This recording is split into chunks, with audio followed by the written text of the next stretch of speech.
Fast-paced social, economic and technology-driven change is redefining our world.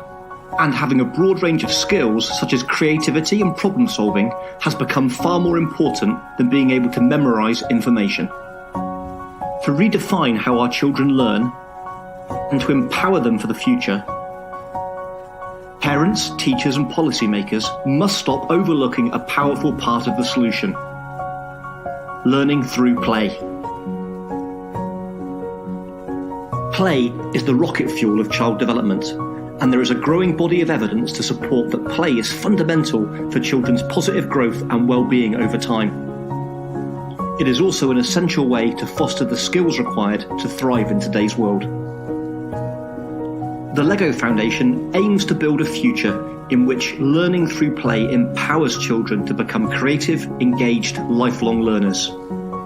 To do so, we work with a range of partners around the world to change the hearts and minds of all of those who influence children's lives through our programs, research and advocacy, so they can all embrace the transformative power of play. Examples of what we do include making sure that caregivers, practitioners and policymakers understand the importance of play, investigating, testing and scaling new ways to bring play-based learning into homes and schools, using play to help millions of the world's most vulnerable children cope with adverse childhood experiences and toxic stress, or conducting research with some of the world's leading research institutions. Please visit our website and follow us on social media to learn more.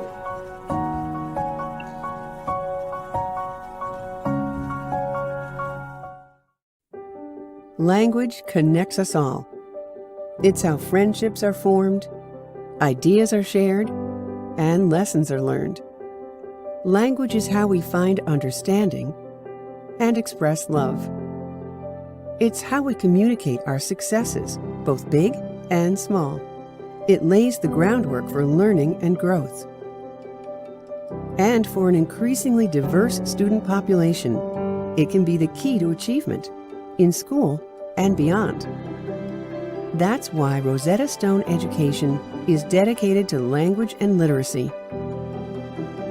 We offer solutions designed to support teachers and their emergent bilingual students, recognizing and celebrating the knowledge, culture, and languages they bring to our classrooms. Our products are founded on the adaptive blended learning model for individual needs, continuous progress monitoring for better learning outcomes, and culturally responsive pedagogies for more inclusive classrooms. With solutions aligned with proficiency standards, we support language learning while exploring academic subject areas, paving the way to better outcomes. Because for all of us, language is everything.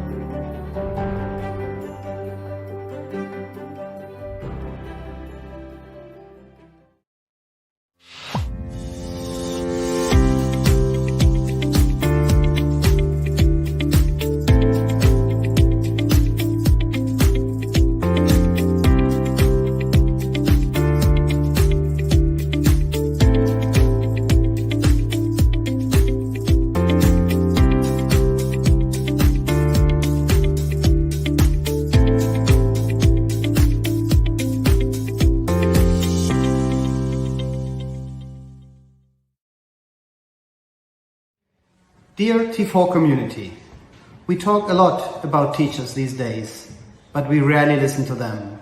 Therefore, I am truly excited to join the T4 World Education Week to hear from teachers and school leaders all over the world how we can impact learning together.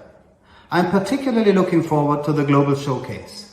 100 schools sharing their expertise and best practices, I believe, will be a huge motivation for other schools around the globe. I'm equally impressed by the T4 Solutions Challenge, its finalists and their solutions to real-world issues in education. This gives me hope that we can, together, turn around education globally. The Jacobs Foundation is a proud supporter of the T4 World Education Week because we share a vision to reimagine learning and education by bringing together the brightest people who understand how children learn. Let's do this together.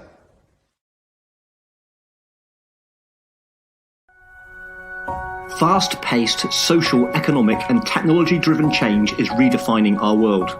And having a broad range of skills such as creativity and problem solving has become far more important than being able to memorize information. To redefine how our children learn and to empower them for the future, parents, teachers and policymakers must stop overlooking a powerful part of the solution: learning through play.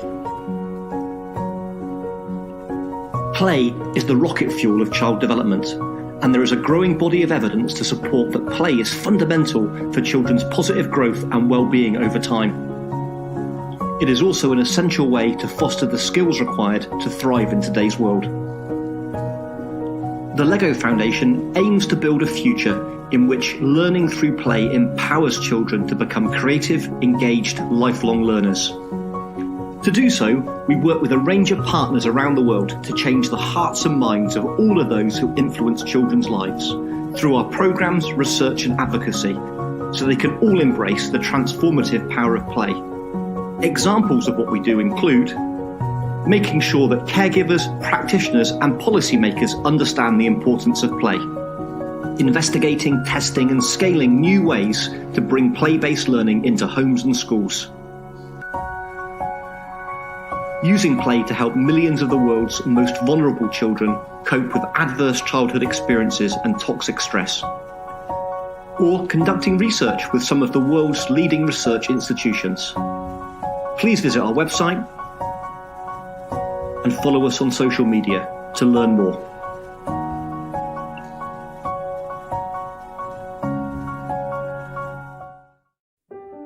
Language connects us all. It's how friendships are formed, ideas are shared, and lessons are learned. Language is how we find understanding and express love. It's how we communicate our successes, both big and small. It lays the groundwork for learning and growth. And for an increasingly diverse student population, it can be the key to achievement in school and beyond. That's why Rosetta Stone Education is dedicated to language and literacy. We offer solutions designed to support teachers and their emergent bilingual students, recognizing and celebrating the knowledge, culture, and languages they bring to our classrooms.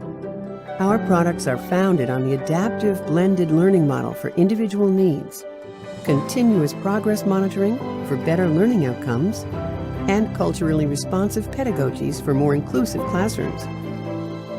With solutions aligned with proficiency standards, we support language learning while exploring academic subject areas, paving the way to better outcomes.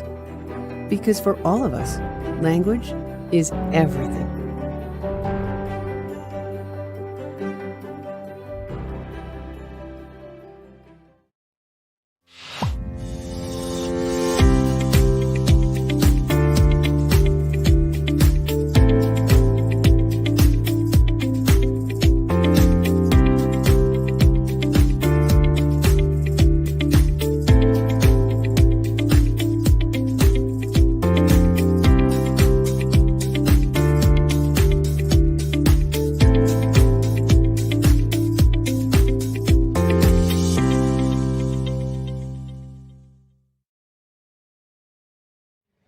Dear T4 community, we talk a lot about teachers these days, but we rarely listen to them. Therefore, I am truly excited to join the T4 World Education Week to hear from teachers and school leaders all over the world how we can impact learning together. I am particularly looking forward to the global showcase. 100 schools sharing their expertise and best practices, I believe, will be a huge motivation for other schools around the globe. I'm equally impressed by the T4 Solutions Challenge, its finalists and their solutions to real-world issues in education. This gives me hope that we can, together, turn around education globally. The Jacobs Foundation is a proud supporter of the T4 World Education Week because we share a vision to reimagine learning and education by bringing together the brightest people who understand how children learn. Let's do this together.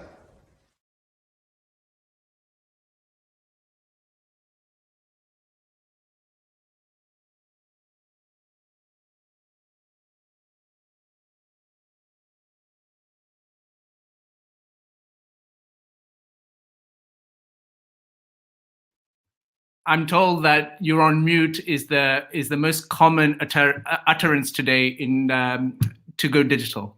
My friends, my name is Vikas Pota. Good afternoon from London. World Education Week is here. It starts actually now, and it concludes next Friday. Our entire purpose has been to think about how we can accelerate towards Sustainable Development Goal number 4, which is on quality education.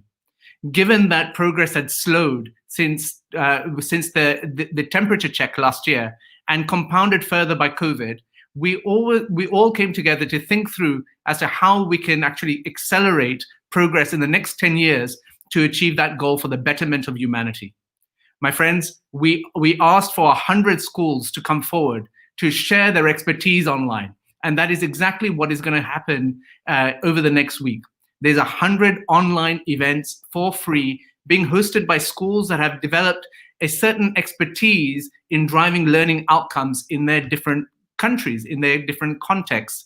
And I believe that there's a lot that we can learn from that entire process. Before we go any further, I want to tell you that if you're watching on Facebook, you need to, before leaving a comment, please grant StreamYard permission to see your name by visiting streamyard.com/Facebook. And by virtue of that, you will see your name and your comment being displayed on the screen to also look at the engagement that we get from you and the feedback that we're looking for. Now, as I've started talking about social media, you're more than welcome to also join our Facebook group, which has almost 30,000 educators from around the world. It is at this address. If you just do a search on T4 Education, you will see, you will be able to request membership of that group, which I think is growing at a stratospheric pace. I also have a Facebook page, which you're more than welcome to subscribe to. And on Twitter, you can follow these 2 accounts in particular. The one thing that I want to say to you at the get-go is how excited that we are actually to reframe this discussion to look at, well, SDG 4, the Sustainable Development Goals, which were set by the UN and every country signed up, actually requires partnership and participation from all levels of society. This isn't just down to our politicians, our political leaders, and such forth. It also comes down to the communities that go to schools and actually do this on a day-to-day basis. If there's one thing that I've learned during COVID is how much our schools are heroes. They very much have been the first responders, as my friend Armand Doucet says, have been first responders in this crisis. And it is that we're looking to celebrate at the same time. And given that everyone now understands the demands on a teacher, we hope that the esteem and respect for the teaching profession increases too. Of course, we should also recognize that tomorrow is World Teachers' Day. It is a day of celebrating and a day of recognizing amazing talents of teachers around the world. My friends, in many parts of the world, we have a teacher recruitment and retention crisis. And we will not overcome this simply by throwing money at the problem. We have to actually invest in the esteem and the status we accord on the teaching profession so that the next generation's brightest and best actually consider teaching as an attractive profession to join. On that note, I also want to congratulate our friends at Education International, which is the Global Federation of Teacher Unions, because tomorrow they're doing something which I think is enormously ambitious. If you think bringing 100 schools online in a week is ambitious, what they're doing is even it takes it to another degree. They are doing a 24-hour online broadcast marathon to celebrate teachers and teaching and to look at what can be done in terms of the future of the teaching profession. My friends, also this event is not possible without partners. And so we have partners from all over the world who have joined hands with us, who have helped us organize and convene, find schools, and actually accelerate our efforts to make sure that there's so many of you who are going to participate and actually take part in sharing all the results and everything that you hear over this next week. I want to thank all of these partners for their contributions. Now, my friends, the agenda for today is very straightforward. We will be running for 2 hours, of which we have many different speakers. Our first speaker, obviously, who I'm looking forward to greatly to listen to, is Andreas Schleicher of the OECD. But then after that, we have 4 ministers of education and the global head of education from the World Bank who will be joining us for a panel discussion. After that, we have the CEOs of the Lego Foundation and the Jacobs Foundation joining me for a conversation on why it's important to invest in education innovation. After that, we've selected 4 schools to actually join us from this global showcase of 100 schools from around the world who will actually participate and tell us exactly what their events are and tell us why they're actually participating, so that they inspire those that are watching to also tune in and participate and register for the event. My friends, just like I've said, we have organizational partners. We also have sponsors. And I want to take this opportunity to thank them. And they are the Lego Foundation, the Jacobs Foundation, and Rosetta Stone, and the Human Capacity Group. I want to thank you from the bottom of my heart and from the team and from every educator in the world for actually making this possible. Without you, we wouldn't be able to host this event. So thank you so much for that. Now, there's a lot of excitement. There's a lot of excitement that we have. And it's usually driven by big, bold, ambitious goals when it comes to these kind of moments. In May, you know that we hosted a large conference around the world. And actually, it started off just as a conversation between friends, but it turned into this gigantic event where over 100,000 teachers from around the world participated in this 5-hour conference that we organized. Now, my friends, today I am delighted, and I'm going to take a pause because I'm going to ask you all in your comments on social media to hazard a guess as to how many people, how many bookings there have been for the 100 events over this next week. So in the comments section on Facebook, on LinkedIn, on Twitter, on YouTube, please go hazard a guess as to how many people you think will participate in events over this next week. Now let's look at what you're saying. We have comments from Nigeria. We have comments from Serbia. We have comments from Libya. We have friends joining from everywhere in the world. We have someone from the Philippines who's watching, and this will grow. But what I'm looking for is, what is your estimation as to the number of tickets that have been booked over this next week that have been that indicates the kind of interest that there is in this conversation.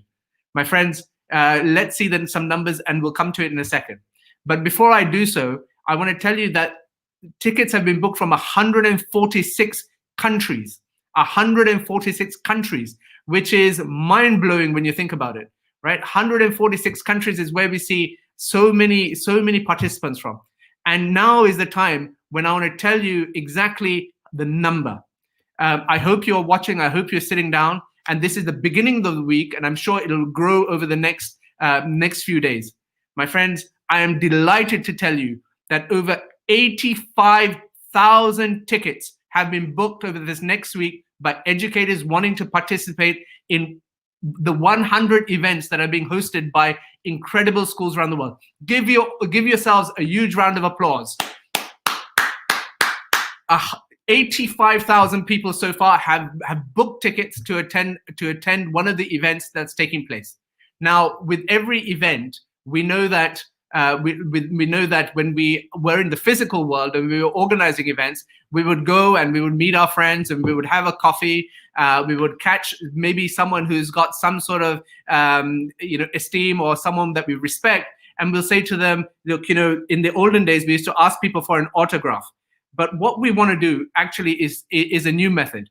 Ever since camera phones have been in our palms of our hands, we've been busy taking selfies. And I know that our next speaker, Andreas, actually has a lot of people that come up to him saying, "Can I have a photo with you, sir?"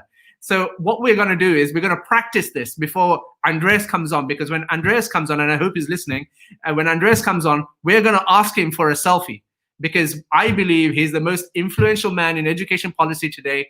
And someone like him and his intelligence and everything he's done has done more for kids than most people put together.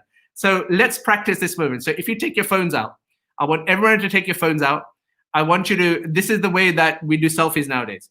You take your phone out, put the camera on, reverse the view so you can see it. And I want you to take a photo. and the photo is of the screen. So I'm going to look over here, put my thumbs up, and I want you to tweet, or I want you to Facebook this phrase: schools trust schools, teachers trust teachers. Take part in 100 free events next week by registering at www.worldeduweek.org. We're going to keep this up for a second. I want you to take this selfie. I want you to use it on Facebook, on Twitter, wherever you have. Post away, because we want your friends to hear about this event. Now, our hashtag for the week is #WorldEduWeek. And so please use that in your communication so we can find it, and we can also amplify and we can support. These are all tools that we all have to learn for the future. So make sure that we start off in the right way. And of course, I love my photo all over the internet, but what we're trying to do is practice so that when we get the opportunity in a short while with someone who is the most influential person in education policy, we can do it with such elan and grace. And so please practice away and make sure that you perfect taking a selfie in this digital age using this phrase: schools trust schools, teachers trust teachers. Take part in 100 free events next week by registering at www.worldeduweek.org. And the hashtag is #WorldEduWeek.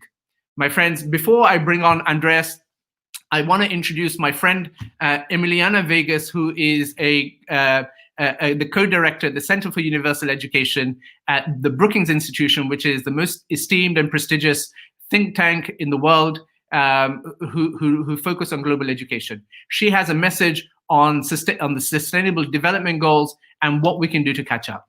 Please watch her message. Hello, my name is Emiliana Vegas, and I am Senior Fellow and Co-Director at the Center for Universal Education at Brookings.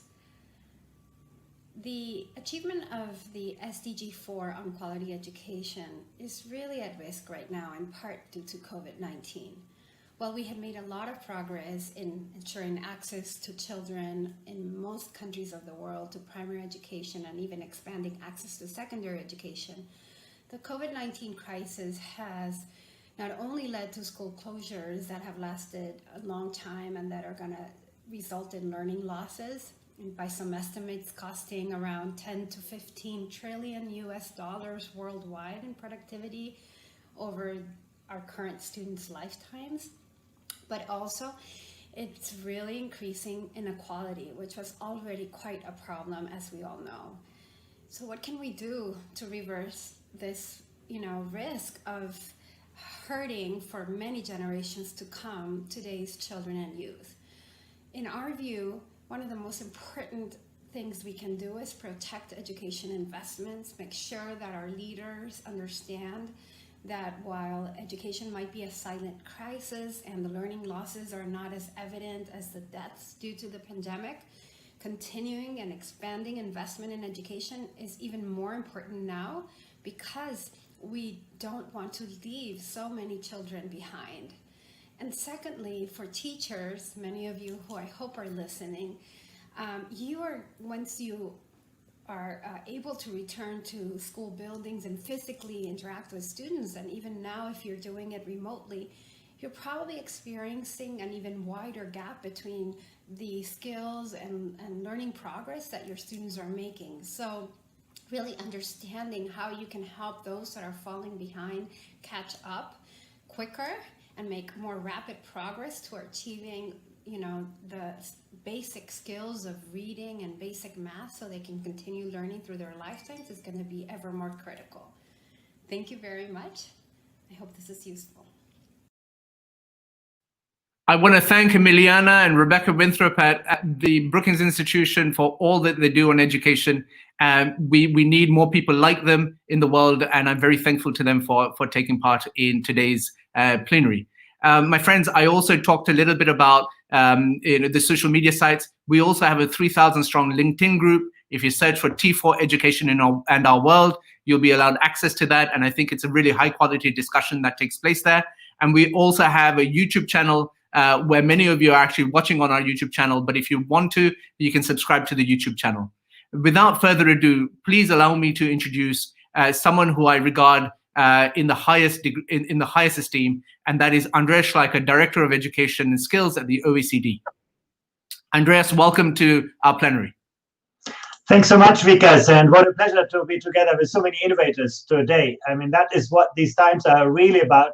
These are difficult times. I think that is very clear for all of us. Remote learning has become a lifeline for success in education. And at the same time, I think we're learning that technology is not replacing the many social functions of schools. Now, the one thing that young people are going to remember 10 years from now is the teacher who reached out to them, who were there when they were needing help, who understood their dreams and passions. And we're seeing lots of technological innovation, but also lots of social innovation. I think the 100 schools here are just an example of a symbol of these times. And let's keep in mind the future is going to continue to surprise us. We have a pandemic now, sort of overshadowing everything else, but there's going to be lots of other things following this. Now, whether it's climate change or artificial intelligence and so on, some of those things we can predict, other things will be continue to surprise us. And therefore, the future of schooling could be looking in so many different ways. Some people think, well, we should think about alternative future for education, not predict, what's going to happen tomorrow, the year from now. We cannot do that. But to think about, alternative possible futures, maybe the future that we want to see. Obviously, one future is that schooling will just, continue, maybe improving gradually, progressively. And it's not such an unlikely scenario. Even after this pandemic, the status quo in education has always many protectors, forces that keep us, going where we were. As parents, we get very nervous when we see our children learning things that we no longer understand. And we get even more nervous when they no longer learn things that were so important for us.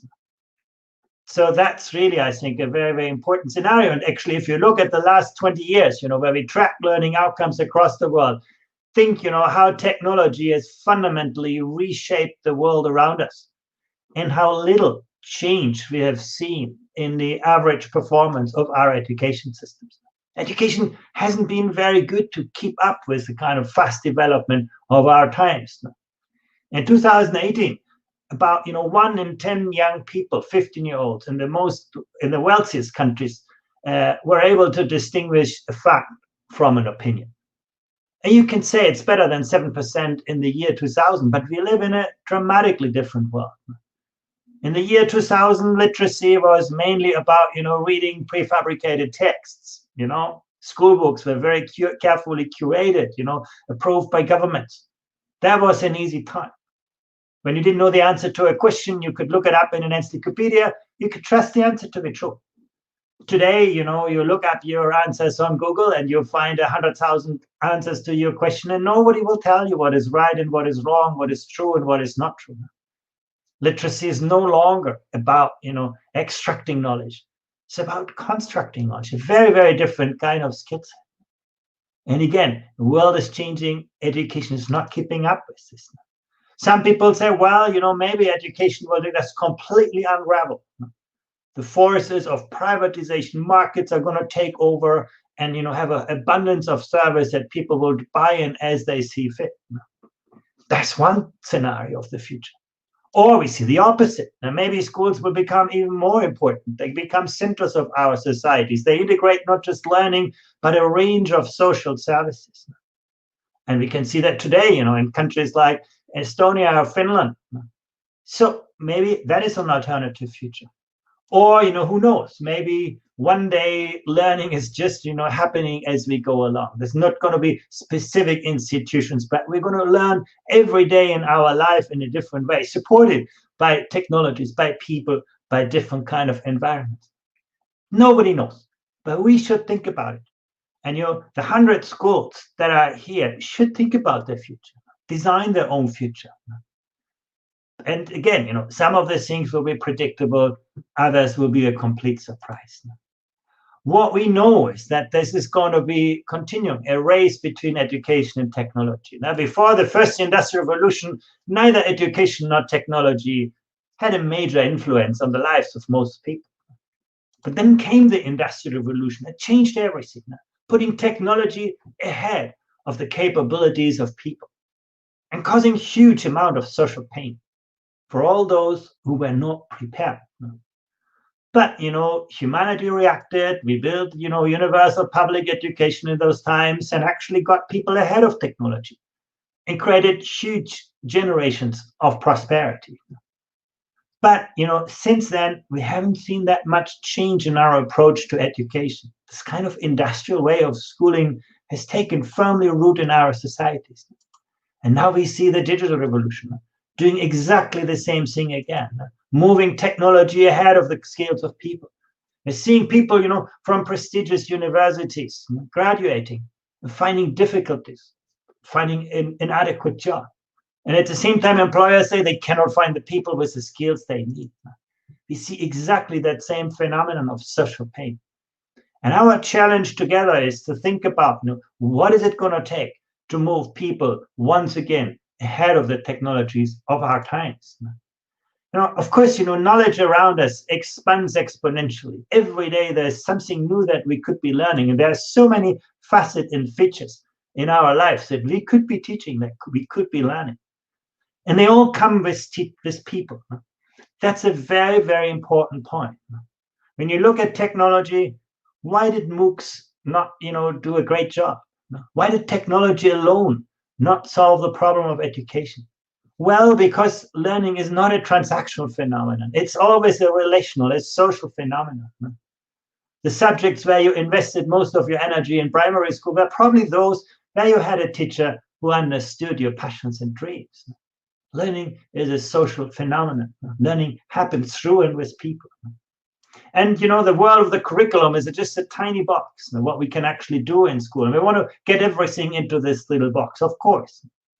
But what often happens is that the rich features of our environment, of our societies, end up as very shallow shadows of themselves in the school. When you survey, and we at the OECD, we do that all the time, and we survey primary grade students about science, they all love science. Science is about exploring nature, about, experimenting, about trying things out, understanding cause and effect. When we survey them again at age 15, many young people hate science.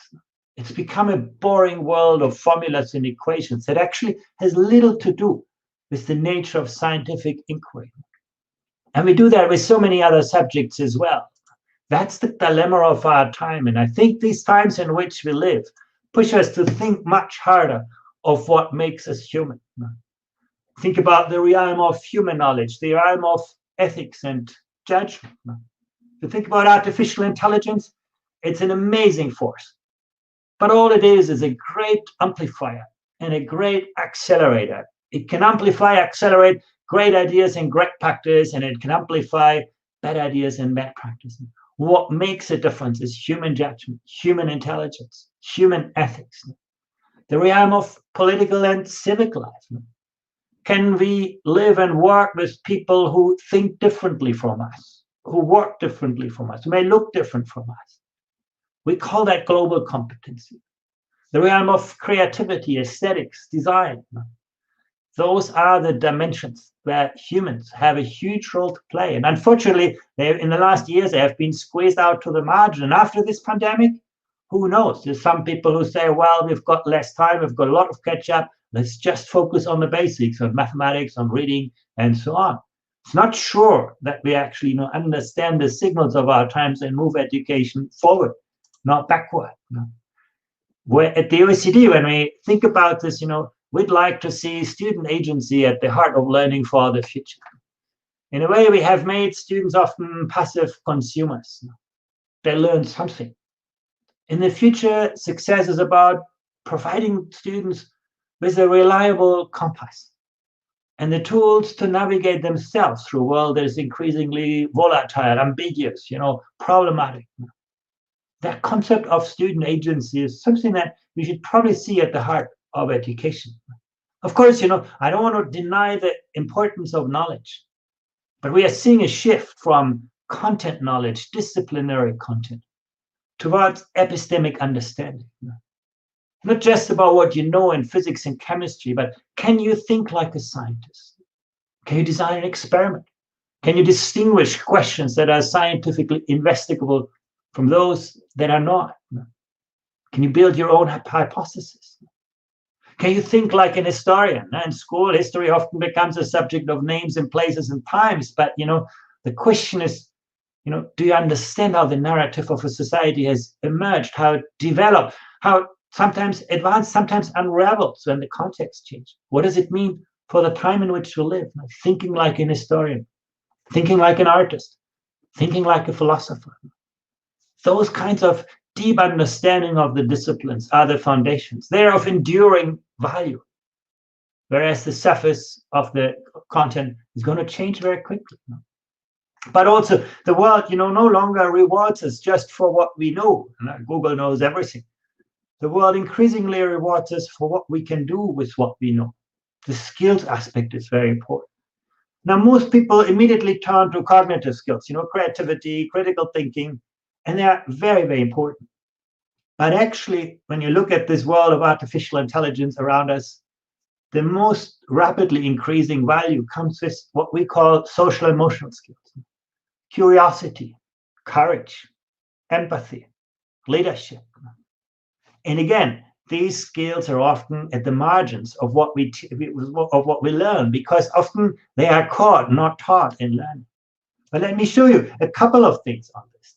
In our last PISA test, money was not predictive very much for the success of education systems. Now, there are some systems with little investment doing really well, and some that spend a lot, not achieving so well. Even learning time was not a very powerful predictor of the success of an education system.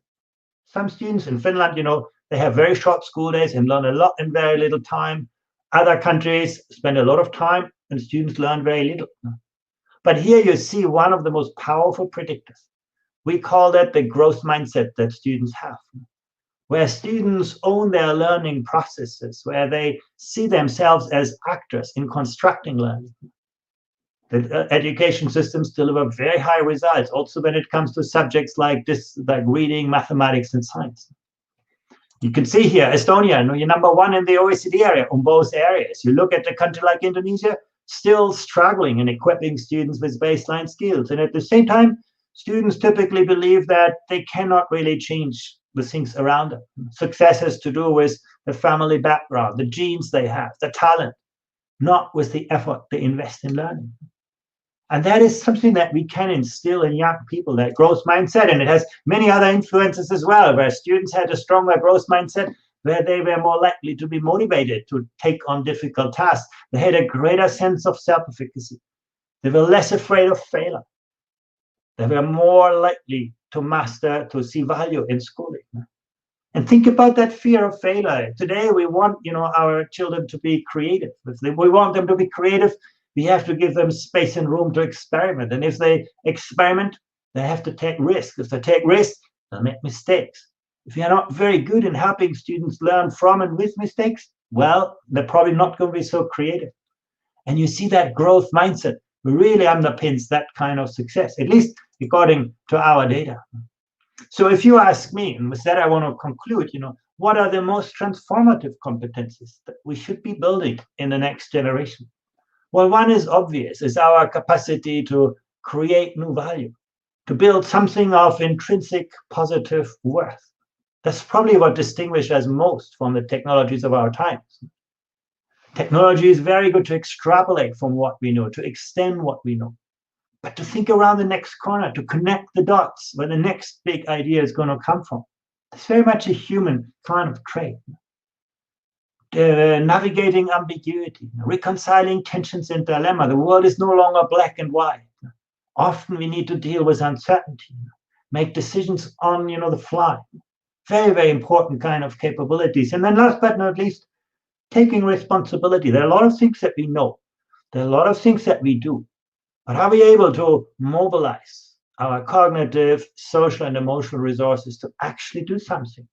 That's the biggest hurdle that we often confront. And that's something that, again, agency-related education can teach and develop. So those are just, a few ideas, but things that are actually quite far away from our current curriculum. Because when I look at the reality, when we survey teachers around the world, we could see that teachers are still very comfortable with, very traditional methods of teaching. I explain to students what I expect them to learn. 90% of the teachers say they often do that. I explain how new when all topics are related. I set goals at the beginning of instruction. I tell students to follow classroom rules. Now, that's what teachers feel very comfortable with today. And the environment around them, the schools in which they are, encourages them to do that. I give tasks that require students to think critically. Suddenly you're below 60%. I let students to solve complex tasks, 45%. I present tasks for which there is no obvious solution, 33%. I give students projects that require at least 1 week to complete. You're below 30%. And these are precisely the kind of tasks that are so important for our future. And during this pandemic, when students, were stuck in their homes, had to learn on their own, they needed to be able to manage their own learning practices. That's basically still a long way for us to go. But again, it starts with 100 schools who chart their own future, who design their own learning environments. And that's why I'm very hopeful that actually this pandemic will lead us to a different times than where we come from. And I look forward to your questions. Thank you very much. Thank you, Andreas. The question that I often get, especially when I come to the UK or we go to North America and OECD countries like that, is obviously how tough it's been over the last 6 months. And of course, it's been tough on everyone. But, the concept of the teacher as the first responder and has been at the forefront of all the discussion and all the hard work that's been required to be put in. I mean, when you talk about the future, one of the pushbacks I get naturally is to do with, we're just tired. How can we think about the future, 5 years down the line or 10 years down the line if we don't even know what's around the corner? Do you have any words of encouragement for teachers who obviously have put in an amazing amount of effort into making sure continuity takes place in terms of schooling for their kids? Yeah, absolutely. We have seen an amazing number of teachers who rose up to this challenge, who went, beyond the role as instructors to become, great coaches, great mentors, great facilitators, great evaluators. I think we have actually seen an enormous number of teachers. And I actually think society values teaching and teachers much more now than they did before. But I also believe, it's time for us to reconceptualize the role of teachers. Now, we think of teachers as, people who educate students in the classroom. And then when we need someone else, we employ a social worker and a psychologist and so on.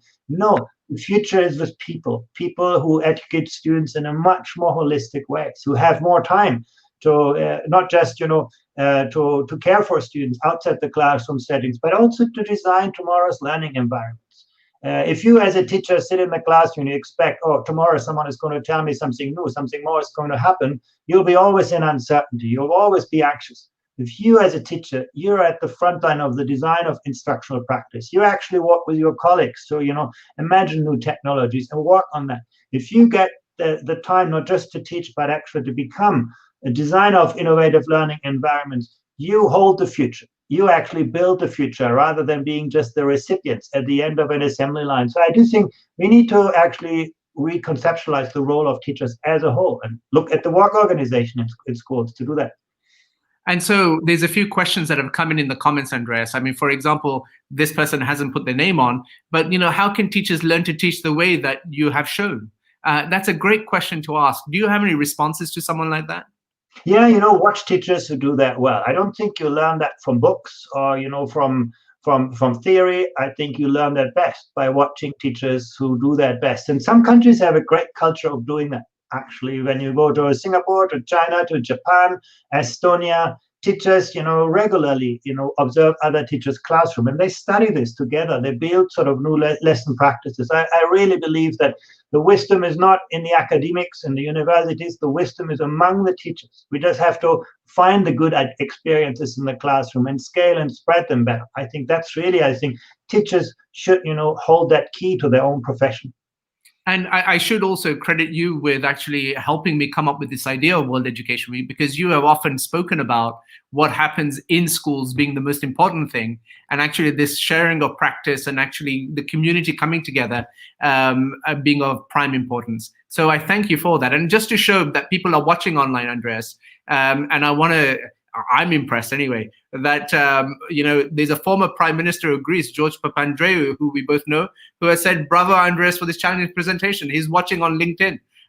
Thank you, sir, for tuning in. And I know, like him, there are a bunch of other very, very senior people across the world who are tuning in and listening to you, Andreas, and actually taking part in this plenary. So I thank them all for participating. Andreas, I please offer you our gratitude for taking part in this plenary. I know it's a Sunday afternoon and there's lots to be done. We're grateful to you for your time. And the question that I always get asked after you finish is, where do we get the slides? So will you tweet them on social media that people can just go on and get? Absolutely. Fantastic. Once again, thank you. Thank you for participating, Andreas. Appreciate your support. With pleasure. Always great to work with you, Vikas. You're very kind, sir. Friends, before we go any further, I do want to take the opportunity to once again thank Andreas and Emiliana for everything that they have done. And in the way that we want to structure the next discussion, it will be fitting, I think, to actually say thanks to the people that actually make this possible by showing you a presentation from our sponsors. So please support them, follow them on social media, because without them, this plenary and World Education Week would not have been possible. Fast-paced social, economic and technology-driven change is redefining our world. And having a broad range of skills, such as creativity and problem-solving, has become far more important than being able to memorize information. To redefine how our children learn and to empower them for the future, parents, teachers and policymakers must stop overlooking a powerful part of the solution: learning through play. Play is the rocket fuel of child development, and there is a growing body of evidence to support that play is fundamental for children's positive growth and well-being over time. It is also an essential way to foster the skills required to thrive in today's world. The LEGO Foundation aims to build a future in which learning through play empowers children to become creative, engaged, lifelong learners. To do so, we work with a range of partners around the world to change the hearts and minds of all of those who influence children's lives through our programs, research and advocacy, so they can all embrace the transformative power of play. Examples of what we do include making sure that caregivers, practitioners and policymakers understand the importance of play, investigating, testing and scaling new ways to bring play-based learning into homes and schools, using play to help millions of the world's most vulnerable children cope with adverse childhood experiences and toxic stress, or conducting research with some of the world's leading research institutions. Please visit our website and follow us on social media to learn more.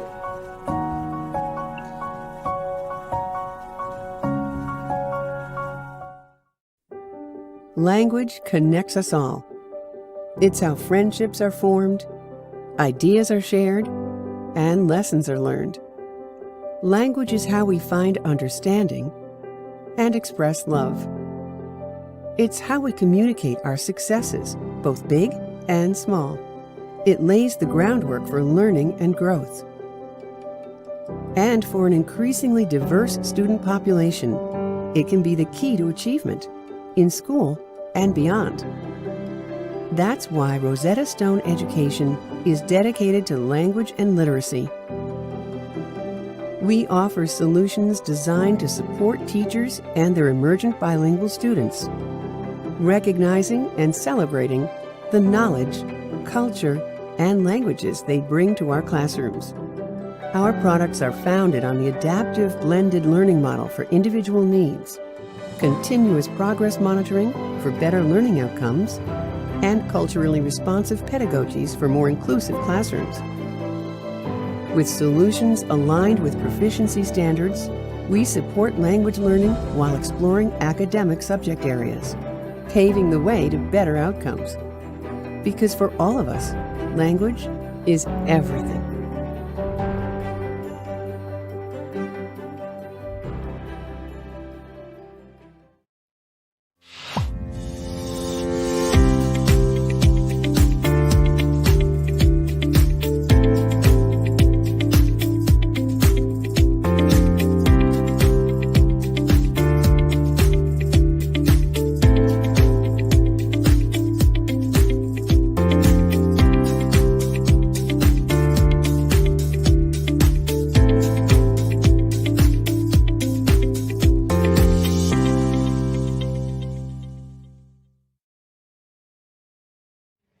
Dear T4 community, we talk a lot about teachers these days, but we rarely listen to them.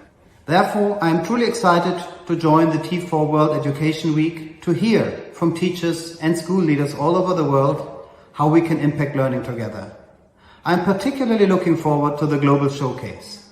100 schools sharing their expertise and best practices, I believe, will be a huge motivation for other schools around the globe.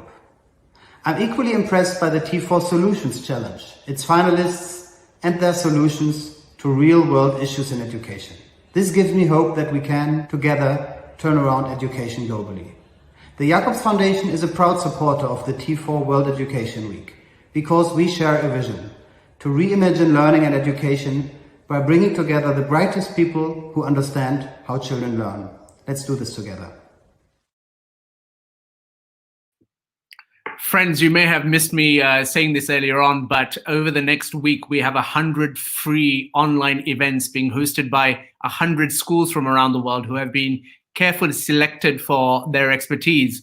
And the idea is that by joining and participating in as many events as you can, you take away an understanding of how they've developed that expertise so that you too can undertake the same journey and improve learning outcomes in your classrooms and your schools. Now, that itself is a bold mission. And I think that if we were to try to accelerate and try to achieve the Sustainable Development Goals, that I think is what's required, is the need of the hour.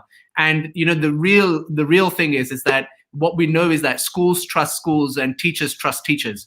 However, the next panel that we have is made up of policymakers, of ministers of education from around the world who are joining us over here, not really to say anything apart from to repose their confidence, their strength, and celebrate the teaching profession for World Teachers Day. So please welcome Debbie Schafer, who is the Minister of Education for the Western Cape in South Africa, Nepo Malaluan, who is the Undersecretary of Education in the Philippines, Jaime, who is the Global Director of Education at World Bank and former Minister of Education in Peru, and Matthew Prempeh, who is the Minister of Education in Ghana, who is joining us by voice today because there's an outage in Ghana. Friends, thank you so much for making the time to be with us here today. I'm really grateful for everything that you do, especially during these times where you have been providing leadership and encouraging teachers. I want to go first, actually, to Minister Schafer from the Western Cape. Debbie, what have you seen during the COVID break and the role of schools and teachers? Please explain to us. Hi, Vikas, and thank you very much for having me on this wonderful event, and good afternoon or wherever you are, whatever it is in your area. It's good to be with you. Yes, I think we've seen a number of issues really during this pandemic. Of course, first time I have to start by saying how excited I am to see that 5 of the schools in your 100 are from the Western Cape and 7 from South Africa. So that's very exciting for me. I think, you know, one of the first things we've seen is how inequalities have been really exposed during this pandemic. And I think one of the things that schools are so important in doing is ensuring that those inequalities are bridged as far as possible. Simple things during lockdown, for example, was schools we've got our schools to feed, for example, meeting the basic needs of children that just simply didn't get those at home. Because their parents weren't able to work, for example. And, you know, the teachers in the Western Cape who did that, I'm immensely proud of and grateful too. We've also seen the importance of values in education. You know, many of our children are just not getting taught at home basic values that help us to work together better and break down barriers. And we certainly in the Western Cape are busy with a program called Transform to Perform, where we are having values discussions in our schools to try and ensure that we bridge those gaps. And then I think, you know, obviously the economy has been terribly badly affected, certainly in South Africa, but around the world from what I'm seeing. And it's important, we're going to have to rebuild the economy. And our schools are extremely important in that task. And some of our schools will be showing what they're doing in that regard. But I mean, I heard the last bit of your last presentation, and I mean, the critical thing, the 21st century skills have really come to the fore, I think, during the pandemic. I mean, the importance of cooperation, collaboration, of communication, of flexibility, a very quick change. We had to suddenly adapt. And I think, and problem solving. I mean, that was, we saw things happening that we never see happen so quickly all of a sudden. So I think the importance of teaching those skills has really been shown up during the pandemic.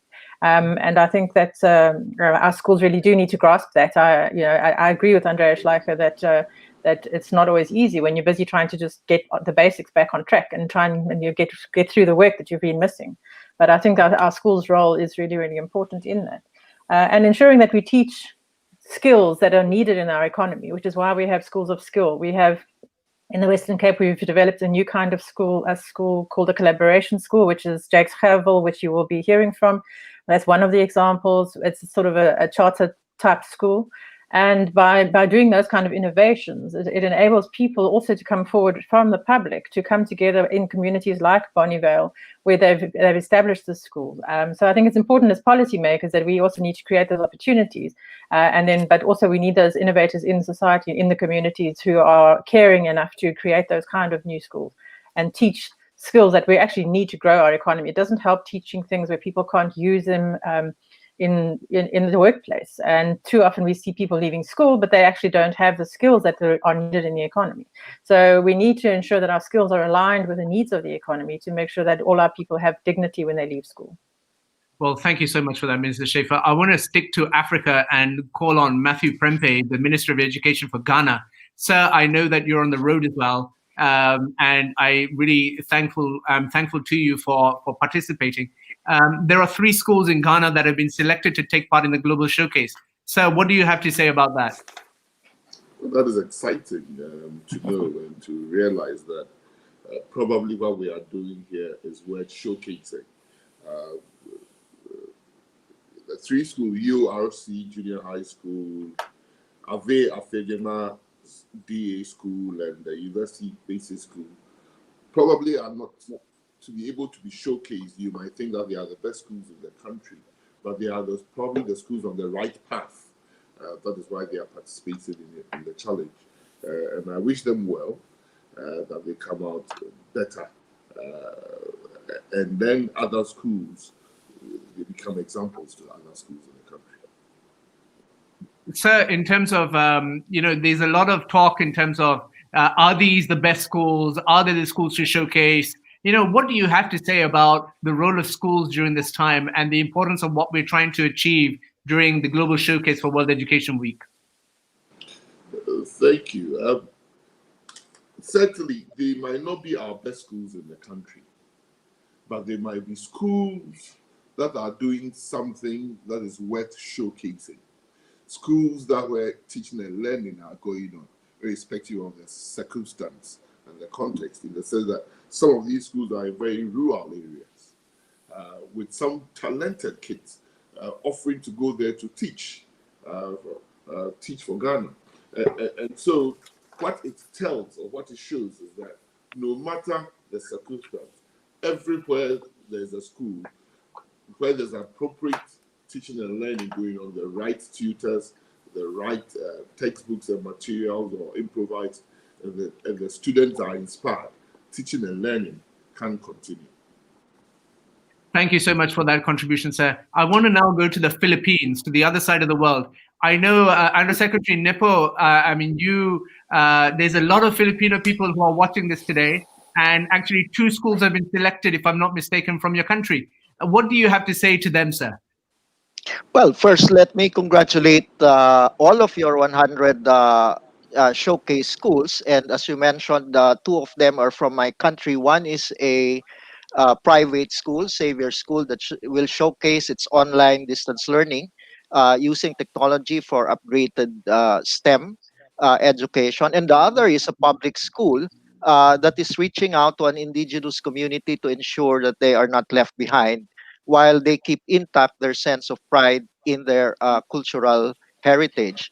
Now, what this showcases around the world is are demonstrating is how schools matter, especially in this trying time of the COVID-19 pandemic. If I may share, Vikas, in the Philippines, we put together a learning continuity plan so that even as we prioritize the health and safety of our children and communities, we do not do this at the expense of education. And at the central level, we provided the framework and options for learning delivery. And by pushing this, we were able to secure and defend the education budget and prevent its defunding and even leverage supplemental resources. But while we prepare a learning continuity plan at the central level, there is no one size fits all. And it is really at the local and school levels that the There's contextualization, always a bug. the adaptation, and the innovation responsive to local realities and conditions are happening. And really, these showcases are taking place not only in your 100 schools, but within countries and around the world. And these are led by schools, teachers, and school leaders, and with very strong partnership with local governments, the private sector, and local communities. And I can discuss also the innovations that are happening, and these are in the areas of technology, introduction of multi skills, uh, and various modalities for remote learning, assessments, and in the conception of learning spaces to include not just the classrooms, but also the homes, the virtual space, and the community spaces. And we are also recovering at this time the engagement of parents in the learning process, even as we develop the skills for independent and lifelong learning among our children. And tomorrow, I just want to share also October 5, the World Teachers Day. The Philippines public school system is opening its school year 2020-21, and we are welcoming 22.5 million learners nationwide from kindergarten to grade 12. And another 2.2 million learners from private schools have already started ahead of the public schools. Yes, as mentioned by our colleague from South Africa, yes, there will be equity and quality losses, but may I also point out that there are also equity and quality gains, and the result will not be one-sided. And our challenge really is to swing it to the side of the gains. And in this regard, we see learning continuity not just as an emergency response, but as investment into the future of education. And after this COVID-19 episode, really education will not be the same again. And it is our duty and responsibility overall as a global community that it results in a transformation for the better. Thank you so much, Undersecretary. Jaime, I come to you from your experience, firstly as a former education minister, now sitting at the World Bank. You know, you see a lot of you have a global remit, and you see what's going on around the world. Do you think that this is the right approach in terms of to showcase what is happening in schools at the coalface of education as to what the potential future of education is?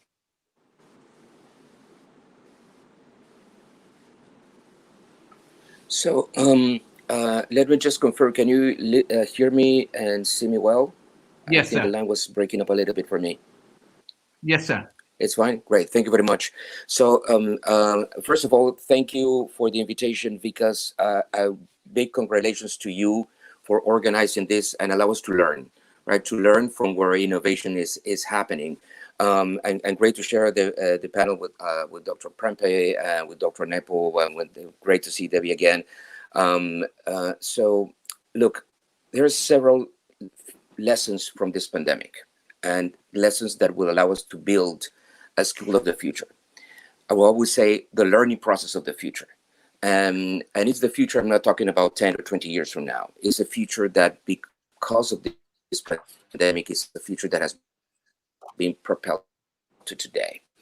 And right, I think we can do that jump that we need in education, right? We need to remember we were already living a learning crisis even before this pandemic, right? And that pandemic is really has to instill in us a sense of urgency, right? That you really need to move much faster on education everywhere in the world. We were living a learning crisis. The baseline now is going to be lower. The challenge is going to be larger. The baseline is more inequitable, right? So the equity challenges are going to be larger. But let me give you very quickly 4 lessons. One, first, probably from the less important to the most important. First is that technology is critical, right? And we have been saying for many years that there was a digital divide. Well, there we go. There was a digital divide. And if that digital divide would have been closed, we would be much better today. Not perfect, right? but we would have been able to cope much better with this crisis. So hence we need to invest in technology, and that implies connectivity, devices, software, teachers' digital skills. So it's a whole set of investments that we need to do in order to use technology better. But at the same time, now we have the recognition that it's not only about technology, that technology by itself will not solve everything. It is about the combination between technology and the human factor. The second lesson that we have learned is that education is a social phenomenon. It's what very clearly Andreas was stating. Education is about interaction, right? Education, holistic education, is about academics, yes, but it's also about learning all the emotional and social skills that kids need in order to be able to thrive in this world. And most of those skills, yes, technology will help dramatically. Technology can amplify it, can support teachers better to do their job in a much more effective way. But it's also always to just complement that human factor. And hopefully this pandemic has allowed all countries to really understand that the key to have a good education system is to recognize the social value of the teaching career. If that happens, then we'll be able to, we will be making a change. Third is that this interaction happens somewhere, happens in schools. So even if technology will allow us kids to learn more at home, which will be great, there are three things that happen at school. One is socialization, right? That interaction between teacher, principal, students, community. Second is that the school is one of the great equalizers that we have, right?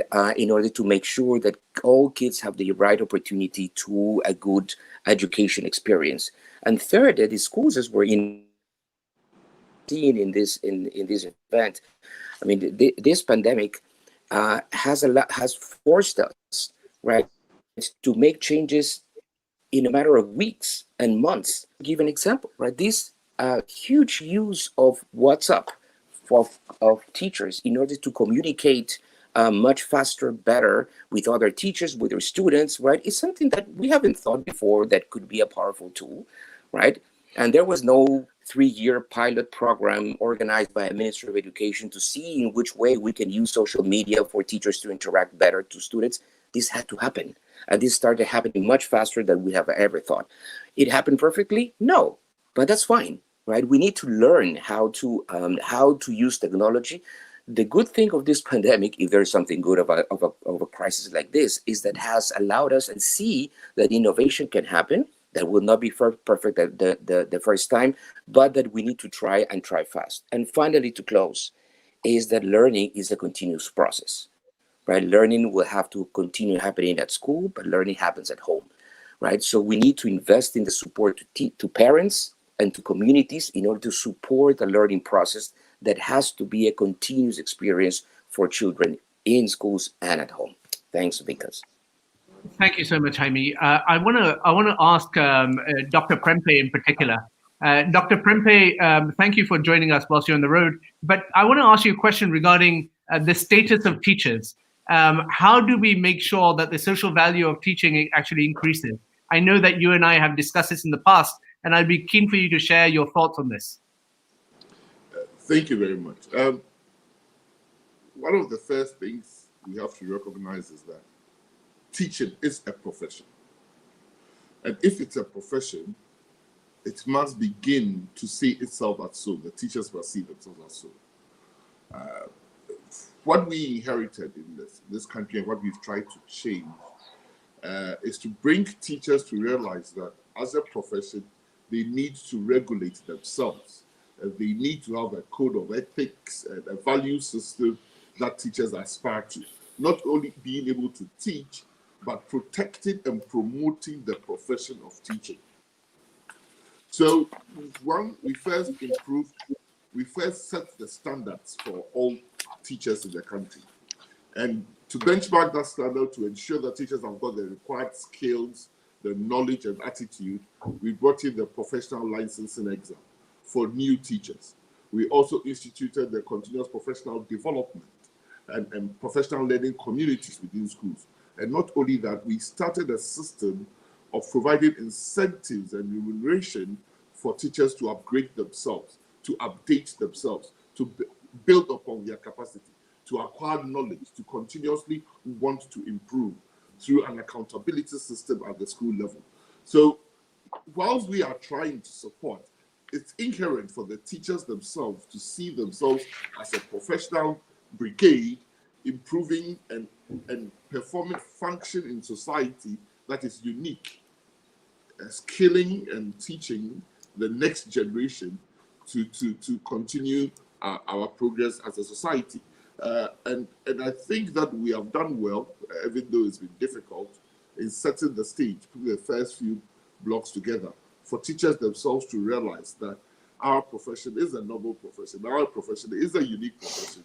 So though government can help with remuneration and allowances and incentives and providing what the teachers need, they themselves should start seeing themselves as a group that is unique and doing something that nobody else will do. Thank you so much, Dr. Prempeh. I want to ask this next question to both of you, Minister Schafer and Undersecretary Nepo. The question is to do with, how do we make sure that the link between schools and parents is strengthened? Because as Andreas says, that is often the most critical part of making sure that learning outcomes improve. And from your own experiences in country, do you have any examples of how that has actually been lifted to the top of a priority? Minister Schafer first, please. Yes, thank you. I think it's been difficult sometimes to get parents. Some parents don't really see the value of education, but many do see it. But sometimes they aren't very well educated themselves, and then they feel a little bit almost as if they're not good enough, to kind of engage with their schools and their teachers about their child's education. So one thing we have certainly done is to try and ensure that we involve parents and make things simpler for them to understand if they aren't very well educated themselves, so that they can feel part of their child's process and then participate in that and not feel that sort of embarrassment almost. So I think that's really important. And I think I agree with the previous speakers where they say that teachers have been, I think there's been a lot more appreciation during lockdown for what teachers do.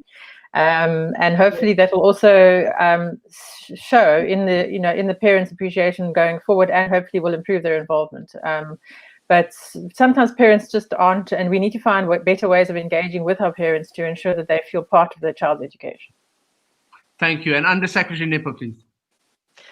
Yes, I think both the parents, the children, and the teachers in the schools have been thrust in a situation where there's no other way but to help one another. And I mentioned in my first comment that this has been an opportunity to rediscover and re-engage parents in the learning process. Of course, there will be limitations, but the communications have improved. There is greater appreciation of the parents on how much sacrifice and effort teachers are doing to be able to deliver education in these trying times. And I think it is that rediscovering. Sometimes it's just the role of parents to motivate their teachers, to provide them a good learning space at home. Being able to work closely and communicate with teachers rediscovers that instructional partnership and responsibility over education of children that must happen.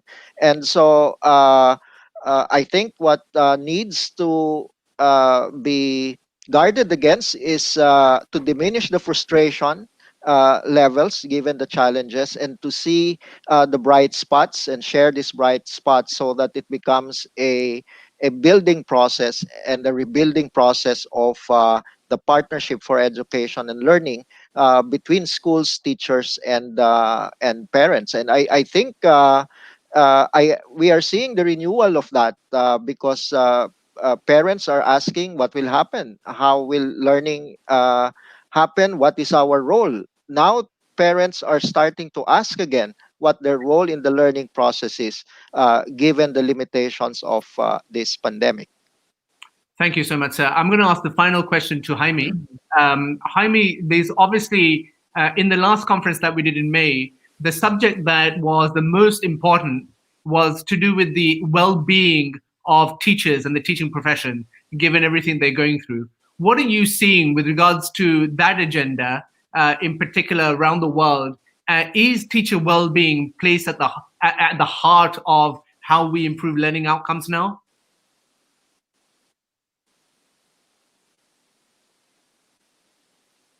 Jaime? I'm sorry, Vikas. I'm not hearing you well. Can you try to repeat? I'm really sorry. That's okay. What we're saying is that well-being, teacher well-being, is it at the heart of how policymakers are now thinking? Got it. Yeah. No. I got. I think first is that this recognition about the critical role of teachers is essential, but on one hand, it's about giving the space to teachers to innovate, right? And what we're seeing in this showcase is an example of that. But on the other side, teachers do not work in a vacuum, right? Teachers work in a place. So we need to make sure that they have the right conditions for that innovation to be there. And to create those right conditions, there are many things that systems will have to do. I mean, we cannot say, look, okay, so let them teachers just be creative. Yes, they have to be creative, but either in the public sector or in the private sector, they live within institutions, right, and within bureaucracies. So we need to make sure that they have the right opportunities for professional development. That is really seen as a career in which people can grow within the career. And also it's critical to always think about all the human resources aspect of the teaching careers, right? So ministries, schools have to worry about the incentives that teachers face, right? The working conditions that teachers face, right? The well-being of the teacher. I mean, in the sense that that's your most important factor in order to define what's the quality of the service that we're giving to children, right? What's the quality of the experience that children are living. And if they're the main important factor, then teachers have to be feeling that they can thrive in what they're doing, right? So all the aspects that have to do with well-being, with teachers' professional development, with how teachers see their career and how they see that this is a career in which what they can thrive, is absolutely essential in order to make the most out of that person who is the most important person, right, in the education process of our children. Well, thank you all very much for your time today. It's a Sunday, and I recognize you've given up your personal time to join us. Please know that the entire T4 World Education Week team, organizational partners, our team, our sponsors are very grateful to you for participating, and we look forward to having you on our live streams in the future. Thank you so much, Minister Debbie Schafer, Under Secretary Nepo, Minister Prempeh, and Jaime. Thank you so much for your time.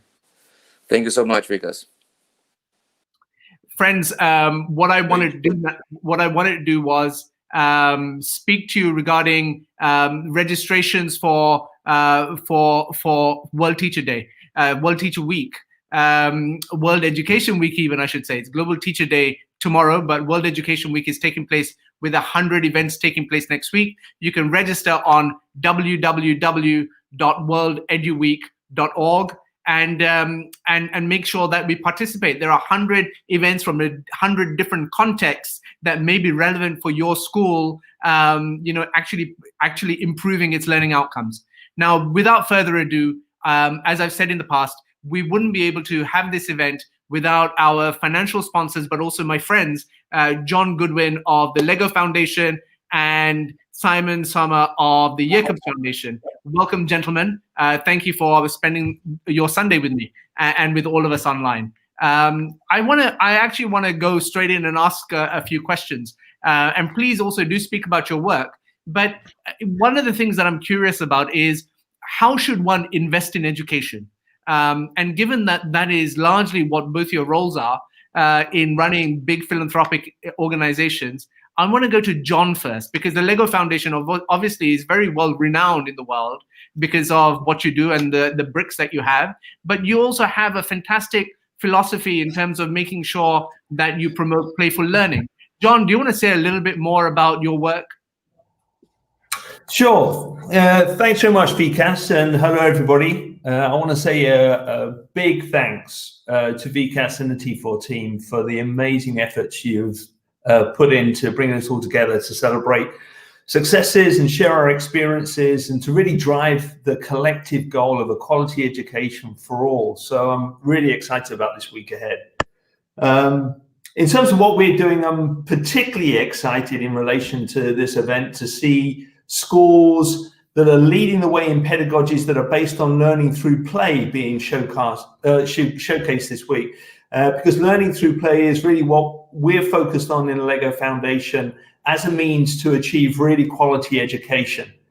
If I can take a minute to say that our definition of learning through play occurs when learners experience joyful, meaningful, actively engaging, iterative, and socially interactive learning experiences. Because our research has shown that there's many different pedagogies that have those components. And when those are present, children are able to develop critical breadth of skills like social skills, emotional skills, physical, creative skills, and cognitive skills. Pedagogies like collaborative learning, inquiry-based learning, project-based learning, many of which are showcased across the 100 schools, embody those characteristics. So we just love that they're being highlighted this week. We're also excited about the opportunity to unpack distance learning. As Jaime was saying, COVID-19 has really compounded some of the issues that were present before the global pandemic. But when the pandemic's hit, we've all been really challenged as educators and those working in the education space. But we, through that challenge, have been incredibly innovative in how we've addressed it. And we've got some great schools like Parkland Schools in South Africa and the Sire Academy over in Chicago, really showcasing how it is that they have dealt with that problem. And I just want to do a shout out of the LEGO Foundation's captured some of the best examples of distance and blended learning that has emerged. And we're launching it in a report that we're going to put out during this coming Education Week to share with all of you some fantastic examples of how to undertake distance learning, whatever your context that you're in. So yeah, we're very excited about that. We're also excited about the fact that we're going to be launching this week a social and emotional learning massive online open course, or a MOOC, to help us address that social and emotional point again that Jaime was talking about earlier in his comments, and really giving teachers the opportunity to understand what blended distance learning can look like, both from a point of view of their own facilitation, but also engaging the parents, which is so important. So it's a real pleasure for us to be a sponsor and participate in this event. And yeah, I'm really excited and pumped to be able to participate today. So thanks very much.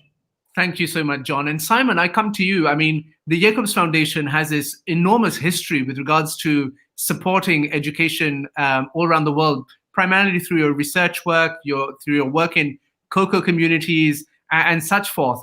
Do you want to say a little bit as to, well, how should we be investing in education?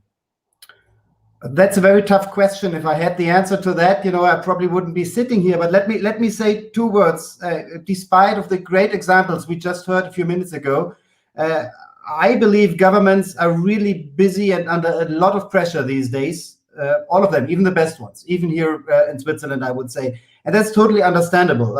For them, innovating the education system or investing in education is probably not the #1 priority these days, right? And there is an opportunity and a role for schools and teachers to probably lead this process. And you're really part of this, right? You can now really show to the world how a reaction to this crisis should look like. And I believe there is also a role or even an obligation for philanthropy to support this process. So acting before the systems return to the courant normal, to the business as usual that they used to have before the pandemic. So showcasing the innovations over this week is a great start of this. I believe alone it is not enough. We need to follow up, right? We really need to codify what we are going to hear over the next weeks. We really need to make these good practices accessible and usable to systems, be it small school systems, be it large providers. And we also need to bring research and practice just closer together. This is what we are going to do. We want to invest in education by making a thorough understanding of what works in education, something that even for-profit providers would be interested in. Currently, they are not, right? Currently, they are looking at the market, but we want what works in education, the key question in the months and years to come. And this is sort of the opportunity to do this. Simon, one of the things that we asked the schools who wanted to take part in World Education Week to actually talk about and to show and demonstrate an expertise in was in the science of teaching and the science of learning. Now, I know that you've made considerable investments in the science of learning in particular. Is that what excites you in terms of why you take part in World Education Week? Absolutely. We met 1.5 years ago in Dubai, and where we brought a few of the Global Teacher Prize recipients and some of our researchers together. And the amazing thing that I learned there is some of these great teachers, and I believe almost all of the ones that we are having on this meeting today, are doing things that are actually research-based, sometimes without knowing the research. And then again, the researchers study these things in theory, and then they learn from these teachers how actually they are applied in practice. I mean, it was an eye-opener for everyone, right? So I believe there is an artificial separation between these two worlds, which we need to systematically close. And we want to really focus the next 10 years in our learning schools work exactly on that issue. Can we systematically close this gap that has been cherished probably by both sides to a certain extent in the past? And this is the opportunity to end this artificial separation. And so, John, I go to you with that same question in terms of, obviously, there's a lot of research, and obviously you have the pedigree of the company that the foundation and the family are part of. How can we mainstream new practices? Yeah, I could not agree with Simon's comment more in terms of this artificial demarcation that exists between the academic researchers and then the in-field implementers, and that there's, in our experience, an awful lot of overlap between the two. I also think that we can inject a lot of insights that are emerging from different landscapes with regards to rapid iteration on models. And a lot of the things that we see in the tech sector around how they really learn on a very lean methodology, testing things out, validating, adjusting, and then coming up with an improved approach. So trying to get those three different components together, this sort of rapid iteration, traditional academic research, along with in-field implementers, we really feel that that's the opportunity for us to get a real hotbed of breakthrough in a variety of contexts around the world to really innovate around education and then scale. Because what's very clear is there's an abundance of innovation that's taking place. What we are struggling with is getting that to scale and getting that replicated where possible, so that more children can get exposed to the great thinking that's going on. So, sorry, Simon, please continue. Just to add one thing, I'm reading in the newspaper every day, some people defending traditional teaching only, and the other ones saying, let's replace everything through education and technology. And we all know that, it's neither of those two solutions is the future, right? I mean, we need an intelligent, blended solution. We really need to deploy technology to help teachers to concentrate on what they really need to do. And this is exactly where we want to go. It's not sort of defending things as they were 20 years ago, but also not, what is the English word, pouring out the baby with the bathtub, right? I mean, we are not replacing teaching through technology. Nobody who is serious in research would do that, right? So we really want to find these smart ways, best of both worlds, as John has just described.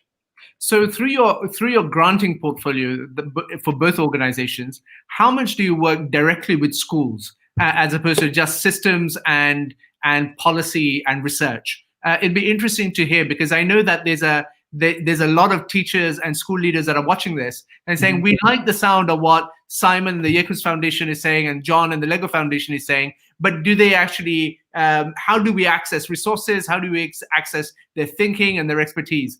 John, do you want to respond to that first? Sure. Yeah, well, about 8 of the schools that are in the 100, not about 8 of the schools within the 100 have direct interactions with the Lego Foundation. So we're directly working with those schools through their implementation. We also have a number of funding activities. You had Matthew Prempeh on earlier from Ghana, and we're working directly with him in the teacher development program that he's implementing in Ghana in order to really provide that developmental support. So I don't know the precise percentage, but it's pretty high in terms of the amount of our activities that are actually focused on teacher development, because we feel that's such an important input for us as we figure out how to help adapt education systems around the world. And Simon, for you? In our focus country in Côte d'Ivoire, we basically by now work with almost all the schools in the country through a large multi-stakeholder partnership. Our major work has focused on early childhood so far, but I'm happy to announce that starting next year, we have a learning schools program, as I said, with around 10 to 15 million Swiss francs. It's the same in US dollars per year over 10 years. So we have a 150 million budget for creating 2 large programs with schools. One is a bottom-up program which we'll call Schools Innovation Lab, where we can really, sort of codify the good practices that we see. And we'll also start a Global Evidence for Schools program. We are targeting to work with a large number of schools. At the end of these 10-year periods, the current aim is about 25,000 schools. Ask me again in a few years. But that's our pledge to the world of schools that we can make today. That's super exciting, Simon, and we've worked together on the early childhood work as well. So what's great is as we come together as foundations and amplify each other's work. So I'm really looking forward to collaborating with the Jacobs Foundation on that new venture. Absolutely. Wonderful, gentlemen. I want to again reiterate my thanks to both of you and your colleagues for supporting World Education Week. This is the inaugural time we're doing this, and as you've heard, a lot of people have spoken in praise about the efforts, and it wouldn't have been possible without you. So please accept our heartfelt thanks to you and your colleagues and your foundations for supporting us. I now I humbly request that you keep on supporting us, and we shall continue this discussion. Thank you so much. Thank you. Good stuff. You're very good, sir. Friends, now what we have is we have a really important segment to this discussion. What we have been waiting for and what we've been speaking about are the 100 showcase schools from around the world. And the next segment, what we're going to do is actually bring up 4 such schools from all around the world to come and tell us as to what they're actually going to be doing during World Education Week, and why is it that they put themselves forward and what they hope to gain out of this. But before I do that, I want to make sure that we're all looking at our social media channels and helping the World Education Week community grow.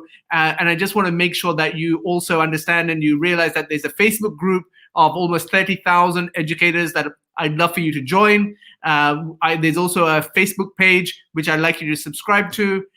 There's these Twitter accounts that you can please follow. And you know that there's also a fantastic 3,000 strong LinkedIn group. If you search for T4 Education in Our World, you'll be allowed access to it, and there's good high quality discussion there.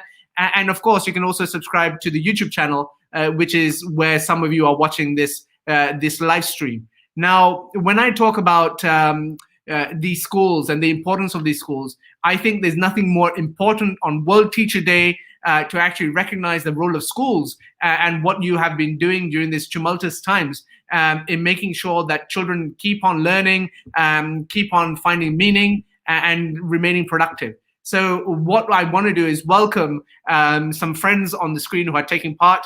I first invite Alex Crossman, who is from the UK. I then invite Ricardo Roman and Komal Dadlani from Chile, Sheldana from Serbia, and Vinod Ram from India. Welcome, everyone. Thank you so much for taking part in this discussion. And what I want to use this time for is for you to actually tell your stories. So I'm not going to take up much time. I know that Sheldana and Ricardo, you have interpreters next to you, and so we'll give you some more time. But I come to you, Alex, first, from my hometown of London in the UK. Alex, what is the specialism or the expertise that your school is sharing during the week? Okay, thank you, Vikas. So the expertise that we're going to be sharing this week is around how we support a neurodiverse population of learners, with particular emphasis on how we provide both curriculum support and support in other ways related to the learning environment that helps support students with autism to have as mainstream a learning experience as they possibly can. And I think that's a really important point to emphasize. There will be, I'm sure, many colleagues on this broadcast and throughout the course of the week will have much greater experience and expertise in a specialist setting than we could possibly claim to. But for those students who are able to access a more mainstream environment, that's what we're trying to do. So we're trying to provide as much support as possible. And we will be doing that at 4 o'clock GMT on Wednesday the 7th. So, Alex, I mean, you live in the first world, as what people would characterize it. You live in an OECD country which has humongous resources. You have schools all over the world that are taking part, and the approaches that your school has developed, are they applicable in other parts of the world that don't have the same level of resources or investments in this area? I mean, that's a very fair point. I mean, I suppose from the point of view of a surfing UK head teacher, I might say that it doesn't always feel as though we have an abundance of resource. But of course, by comparison with many school systems around the world, that's perfectly true. I would say that the experience that we have developed very definitely is applicable around the world for a variety of reasons. We have the great good fortune of being physically located very near to the Maudsley Hospital, which there's no reason why people would know, but is where autism was first diagnosed. Now that means that we feel a particularly acute sense of responsibility to support the young people with that particular neurodiversity, that particular neurological condition. But it also means that we have access to expertise in doing that. Most of the experience that we have developed really arises from the need to address what is still a very largely undiagnosed neurological condition. So even here, even in the home of autism's diagnosis, it is very, very clear that there is a substantial percentage of the learner population that has these needs, and they go undiagnosed for far too long. Now, I can only assume that in other contexts where there is not such ready access to diagnosis, that the percentage of students who have these needs or these learning characteristics will very definitely be as high, and these diagnoses will be much lower.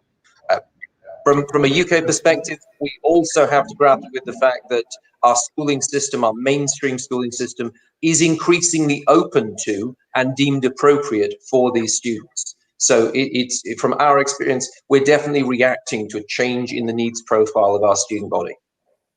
Well, thank you so much, Alex. I now want to go to one part of the world, which is Chile in South America, in Latin America. And we have an incredible school. So welcome, Principal. Can you please tell us a little bit about your school and what you're going to be showcasing during the week? Absolutely. Here we have Ricardo Roman, the principal of Colegio Alberto Blesgana. Thank you so much, Vikas, for inviting us. Cuéntanos un poco del colegio y qué nos vas a contar la próxima semana. Queremos contarles que en el colegio estamos haciendo una transformación profunda de la educación, del paradigma de educación, cambiando lo que hay que aprender y lo que se aprende, incluyendo robótica, impresión 3D, programación, yoga, meditación, y sobre todo transformando las prácticas al interior del aula, que los estudiantes puedan aprender con la experiencia, jugando de una manera divertida.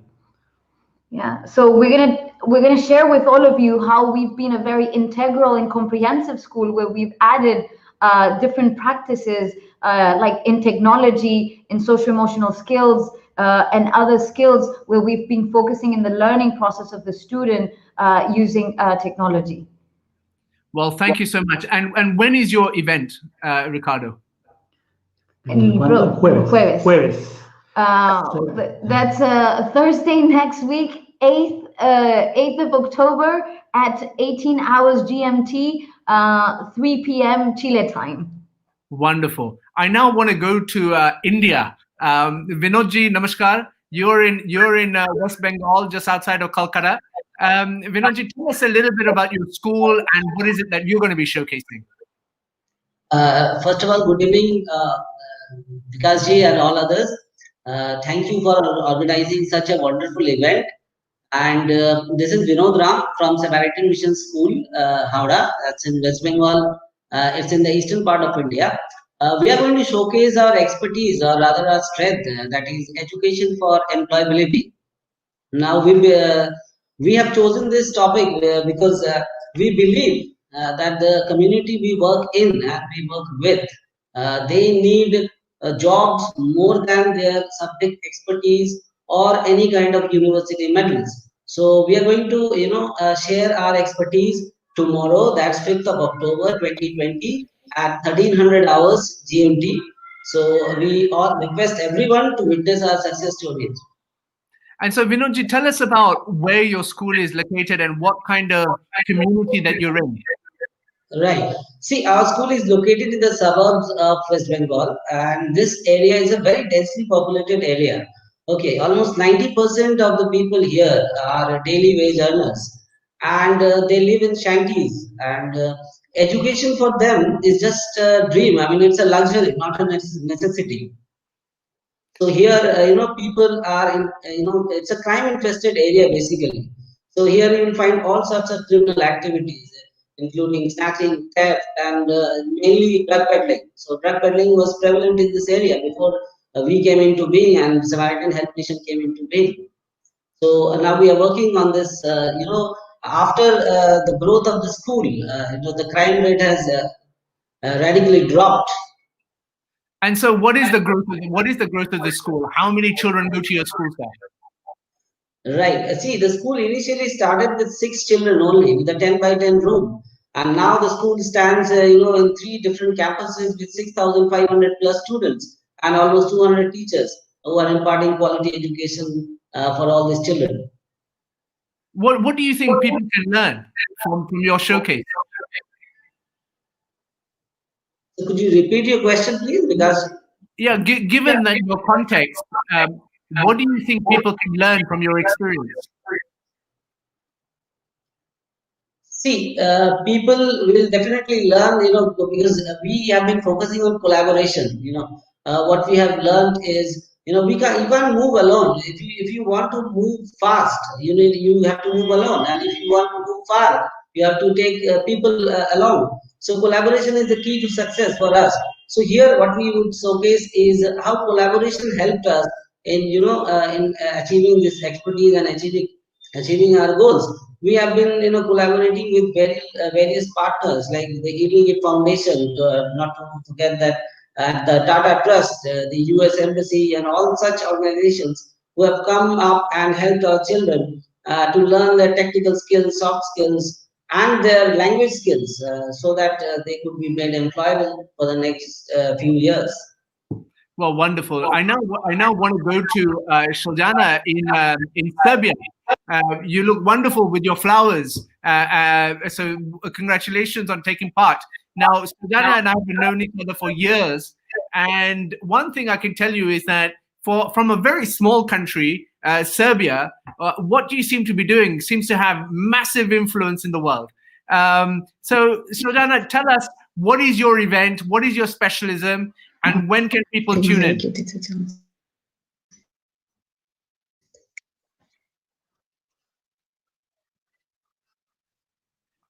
Po čemu se to postoji I kada možemo da pratimo? Naš događaj je nastavna praksa koja se zove kako smo integrisali iskustvo, odnosno čarobno selo I sveta imati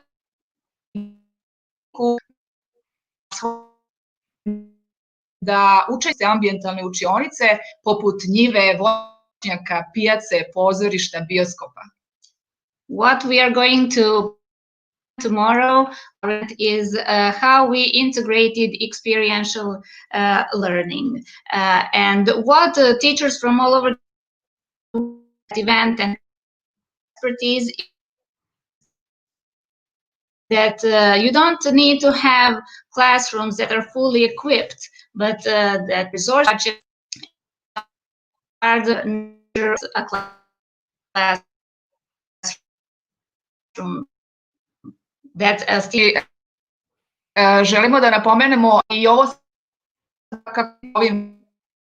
kako sam napomenemo nastavnicima sveta da je kostim u nastavi jako bitan, da naši učenici itekako vole kostim i da je kostim velika motivacija za učenje. As you can see us today with our wreath in our hair, we want to show that it's very important to show to teachers that costumes in classrooms are important and they do affect learning and motivate children in the classroom. Thank you. Given the connectivity issue that we're facing, I'm going to move on and ask some questions to Alex. Alex, what events, you've seen the 100 events, the 99 events apart from your school. What events are you most looking forward to? I mean, I think the simple answer is all of them, given the wealth of expertise and talent that's being showcased throughout this week. But if I had to pick three, with no particular judgment exercise, just areas of personal interest, I don't want to cause any offence. But I think the three that really struck me from the schedule would be the Pinelands High School in South Africa and how they are pursuing an anti-racist agenda in an ethnically diverse community. That seems to have some real resonance. I think at the Al-Manar Modern School in Lebanon, how they're promoting well-being through an online education, and the Aliat Universidades in Mexico and their approach to entrepreneurialism to improve community well-being. Those three I'm really looking forward to. And yourself, Komal, in Chile, what other events are you going to go to? Yeah, so we are looking forward to attending events from Asia, particularly the Philippines and India and Africa, because we want to understand how other realities are also innovating when there are low resources like ours in Latin America. I want to say a huge thank you and congratulations, not just to you, but the other 96 schools that have been selected for a global showcase. I also want to make a point in saying that in selecting these 100 schools, what we are telling the world is not that these are the best 100 schools in the world, because that would be entirely futile. What we're trying to say is that these 100 schools have developed an expertise and we want to showcase what they are. And for reasons of technology and organization, we've selected them because of the subject areas and because of where they are. But there are many, many thousands, hundreds of thousands of schools and leaders around the world who do incredible work. And we should also be celebrating them in what their achievements are. And hopefully, as this platform develops, we'll be able to also showcase them. So well done to the 4 schools that are on here. And many congratulations to the 96. We look forward to seeing what you do. And most importantly, what we want to see come out of it as a conclusion for each event is the fact that those that are watching and participating can take away 5 things or 5 steps that will lead to the successful implementation of whatever they've heard to develop practice in their schools. And that will hopefully improve learning outcomes. So once again, thank you so much for your contributions. And I look forward to attending your events next week. And thank you so much. Goodbye. Thank you, Vikas. Gracias. Thank you, Saludos. Bye. And many best wishes. Thank you. Bye-bye. My friends. All the best. Thank you, Viloji. Well done. Thank you, sir. Now, my friends, we've come the time for the keynote address to take place. And, all these events that we do, of course, what we're trying to do is make sure that we celebrate teachers and schools. But before we come to the keynote address given by a very senior person in the world, we want to also celebrate the T4 Solutions Challenge finalists. you will know that what we did to start this campaign was to put out a call to action to teachers all around the world with our partner Take Action Global and Kuhn Timmers and Jen to actually find teachers who had solutions that they're implementing through their schools to help achieve the SDGs, not just SDG 4, but the SDGs. But their route was through education. And we selected, out of the hundreds of entries that we had, we selected 3 finalists. And what I want to do is I want to showcase the 3 finalists. And at the end of these videos, I want to reveal who the winner of the T4 Solutions Challenge is, because each one of them wins a cash prize alongside that, but the winner wins the most. So let's have a look at their videos. Let's Celebrate a Zero Waste Christmas is a project made by students from 6 different countries: France, Finland, Bulgaria, Italy, Romania, and Catalonia. We are working together in the Erasmus Plus project called SDGs Action. We focus on SDG 12, responsible consumption and production, and we decide to join the European Week of Waste Reduction by presenting good way to reduce our waste during Christmas. We enjoyed the project a lot. We had great fun working together, and we learned to live our festivals in a sustainable way. And last but not least, we spread the message all over the world. We learned a lot of things during this project, but the thing that is the most important is how to celebrate a party or a festival with zero waste. Christmas is always a wonderful moment, and this year it was even more meaningful. With our friends all over Europe, we thought of a sustainable Christmas for our zero waste nativity scene.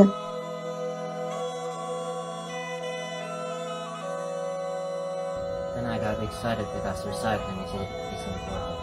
Good point. For the Christmas, we made an artificial Christmas tree. And with this, we protect the woods and we made a small step to stop the global warming.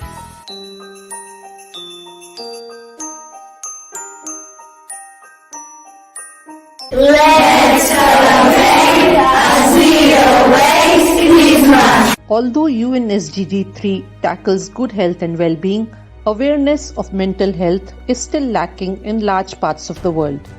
Concerned how this was affecting the student community, our grade 12 students were asked to brainstorm reasons causing stress among the adolescents. While outlining the effects of stress, answers related to mental health like anxiety and depression were observed. Thereafter, the students provided divergent ways to de-stress, followed by discussion on why mental health is still considered a taboo in our society. Sharing the learning with their peers of Lebanon, both student groups wished mental health to be prioritized.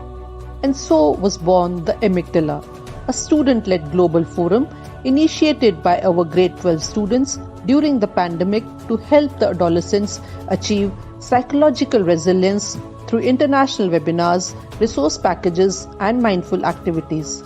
Incidentally, amygdala is the integrative center for emotional behavior in our brain. The first international webinar on mental well-being, organized by our students in collaboration with Scrunchy Project US, witnessed participation of over 200 students and teachers from 10 countries. Speakers from the US universities spoke about metacognition and coping mechanisms regarding mental instability during the present exigent times. The second webinar, organized by them on the theme Self-Reflection, It's Not All in Our Head, was conducted by the mental health specialists of the US and attended by students and teachers from 7 countries. Our students aim to connect various professionals with adolescents every month through this forum. We hope our example can inspire more young people to talk openly about mental health and create a world where everyone enjoys good health and well-being.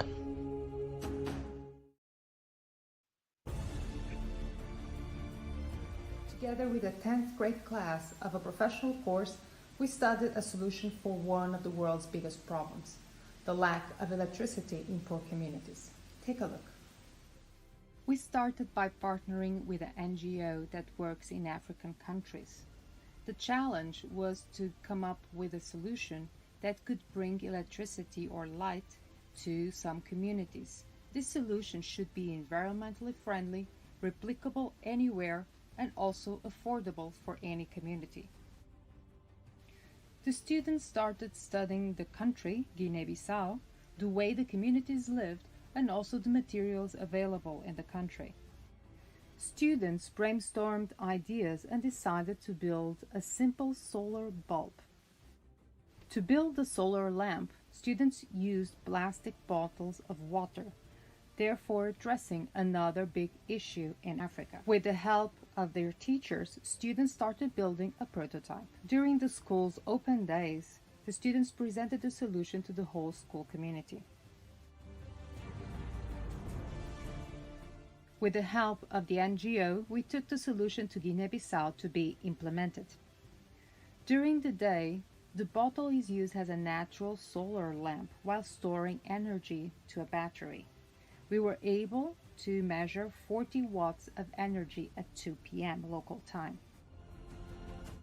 During the day, the system stores energy that is released during the evening to a LED circuit.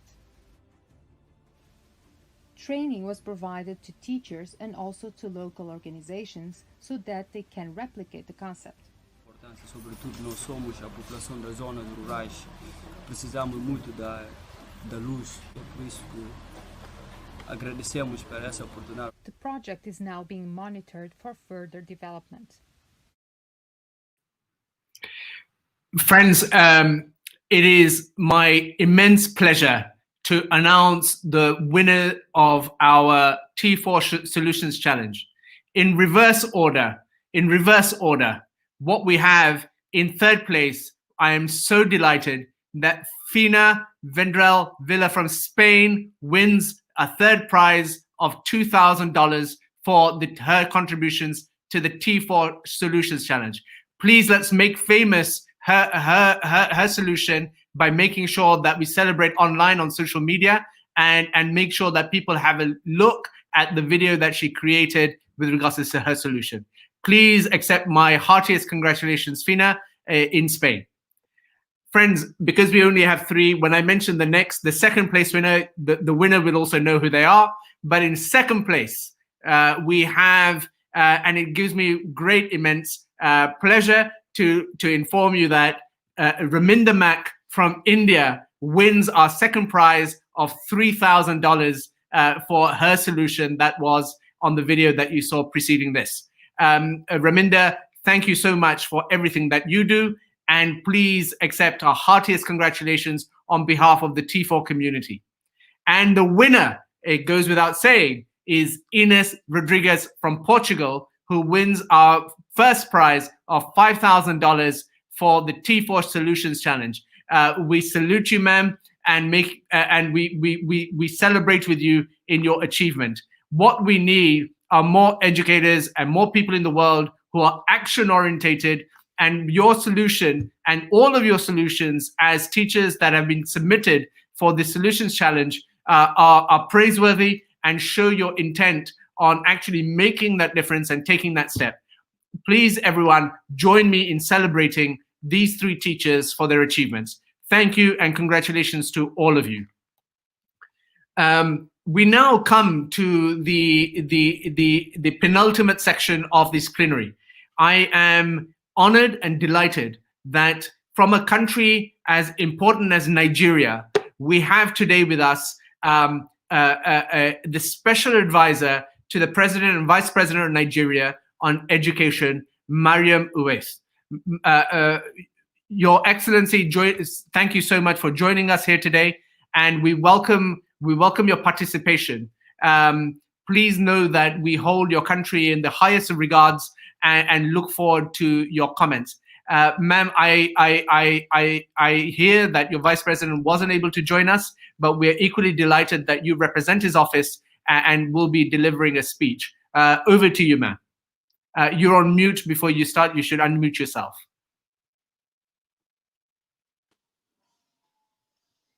So good afternoon, everyone. I start by apologizing on behalf of the Vice President of the Federal Republic of Nigeria, Professor Yemi Oshibajo. He is really sorry that he's unable to make it, but he has asked me to step into his really large shoes to present his speech, because it is his speech that he intended to give to this august gathering.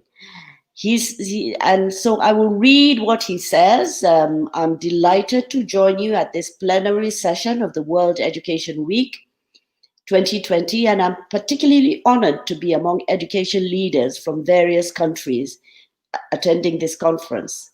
Considering the array of organizations represented in this virtual event, including the Organization for Economic Cooperation and Development, the World Bank, Teach for Nigeria, Jacobs Foundation, Lego Foundation, 2-4 Organization, and other critical education stakeholders, I'm convinced that the ongoing deliberations are critical and would ultimately lead to the attainment of inclusive and equitable quality education for all. This, as we all know, is the Goal 4 of the United Nations 17 Sustainable Development Goals 2030. It is a fact that qualitative education for all is critical for the socio-economic development of any nation and for the world at large. A report by the Organization of Economic Cooperation and Development shows that the quality of schooling in a country is a powerful predictor of the wealth that the country will produce in the long run. The report also shows that the economic output that is lost because of poor education policies and practices leaves many countries in what amounts to a permanent state of economic backwardness. In fact, increasing access to education and the skills needed to participate fully in the society will significantly boost the gross domestic product of a country by an average of 28% per year in lower income countries and 16% per year in high income countries over the next 80 years. We all agree, therefore, that the economic realities in our countries and our educational outcomes are directly connected. It means if we resolve the education challenge, we will be on the right path to solving our poverty challenge. Since the adoption of the 2030 Agenda for Sustainable Development by members of the United Nations at the 2015 United Nations Sustainable Development Summit in New York, nations have put in place numerous policies to ensure the attainment of the new Global Education Goal, SDG 4. The Nigerian government at all levels has also made huge investments in education to achieve these goals.